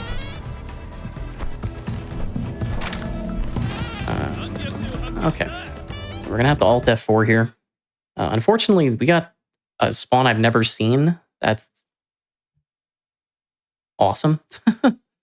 No worry. That's just the way the cookie crumbles sometimes. Yeah, it happens. I've seen that spawn like once or twice. I had it happen once like 3 weeks ago when I was practicing. Of course, unfortunately, it happens here, but yeah, it is what it is. The cool thing, though, is that when we reload the level, specifically this level, it actually repositions Alexis. So there is a possibility we just get one of the 2 okay-ish spawns. I'm hoping that's what happens. If not, I would be very sad. But we'll see. Have to see. Hopefully the game obeys this time. Yeah, so the way Igor's AI works is once he detects that you're there, he will immediately turn invisible and then he'll run to that back portion of the castle. I've never not seen him do that. Like, that's very strange to me. So hopefully that doesn't happen again. But I guess we'll see. Only one way to find out. Alright, so we're gonna make our way back there.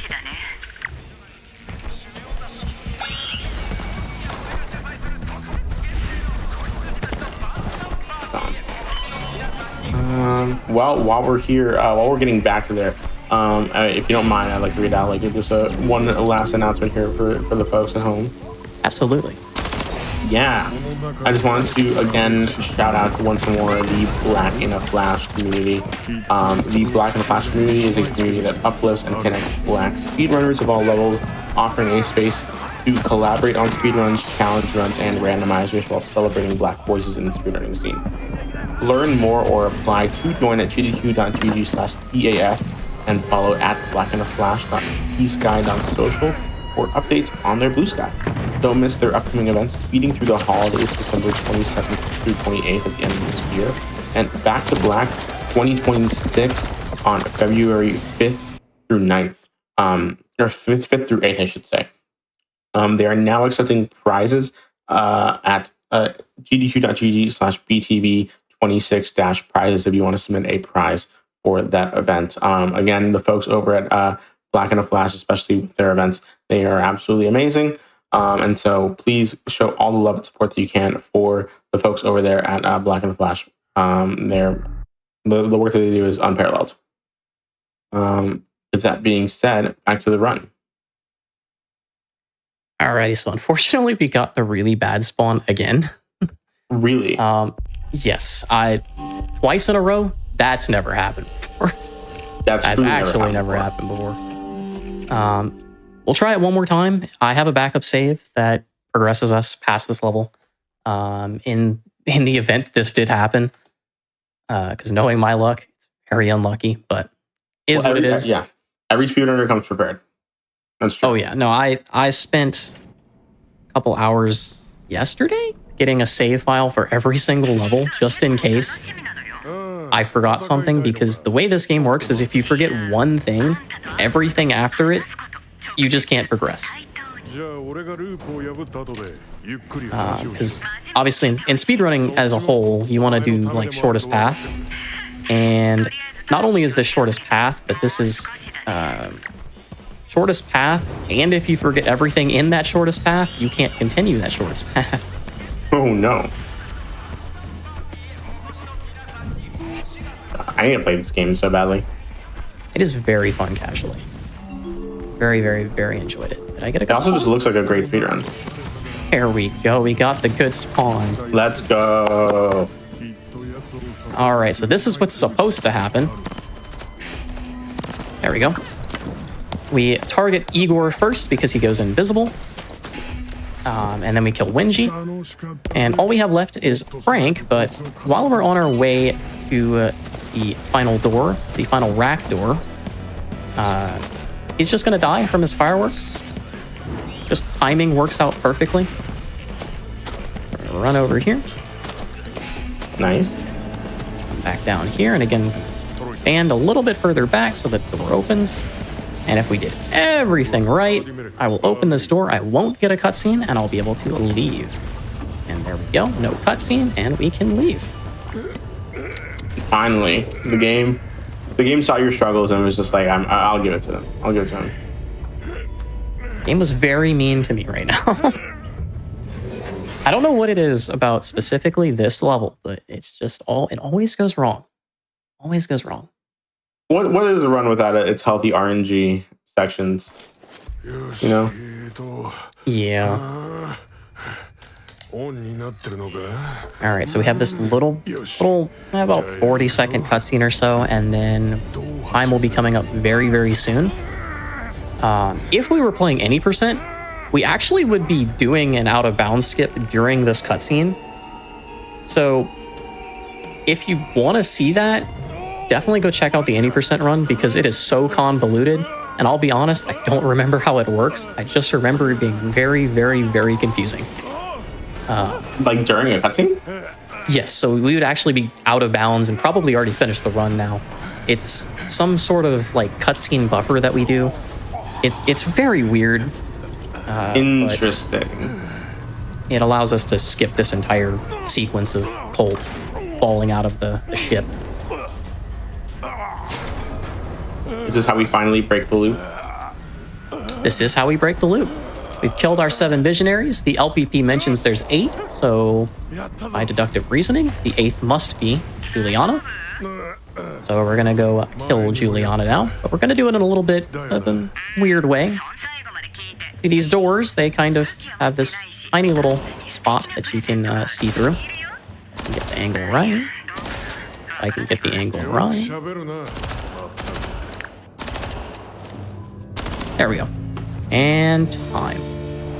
GG's. And on the screen it says kill the 9th visionary. We're the 9th visionary because, hey, we have the ability to re-loop. And that is Deathloop Glitchless. Amazing run. That was so good. I loved that run so much. It honestly, seeing all of these runs today, this whole episode just makes me want to try them out myself. I'm a huge fan of first-person stuff, especially this run. This run looks absolutely amazing. I loved seeing this run and seeing you for the first time when I first saw your GDQ 2022 run this. It was a really fun run, and so I'm glad to have it again here at GDQ Hotfix. Before we head out for the night, is there anything you want to shout out? Yeah, so if you liked FPS speedruns, I speedrun like pretty much every single modern FPS. I just like doing it. It's fun. I'll be doing a lot of Outer Worlds too.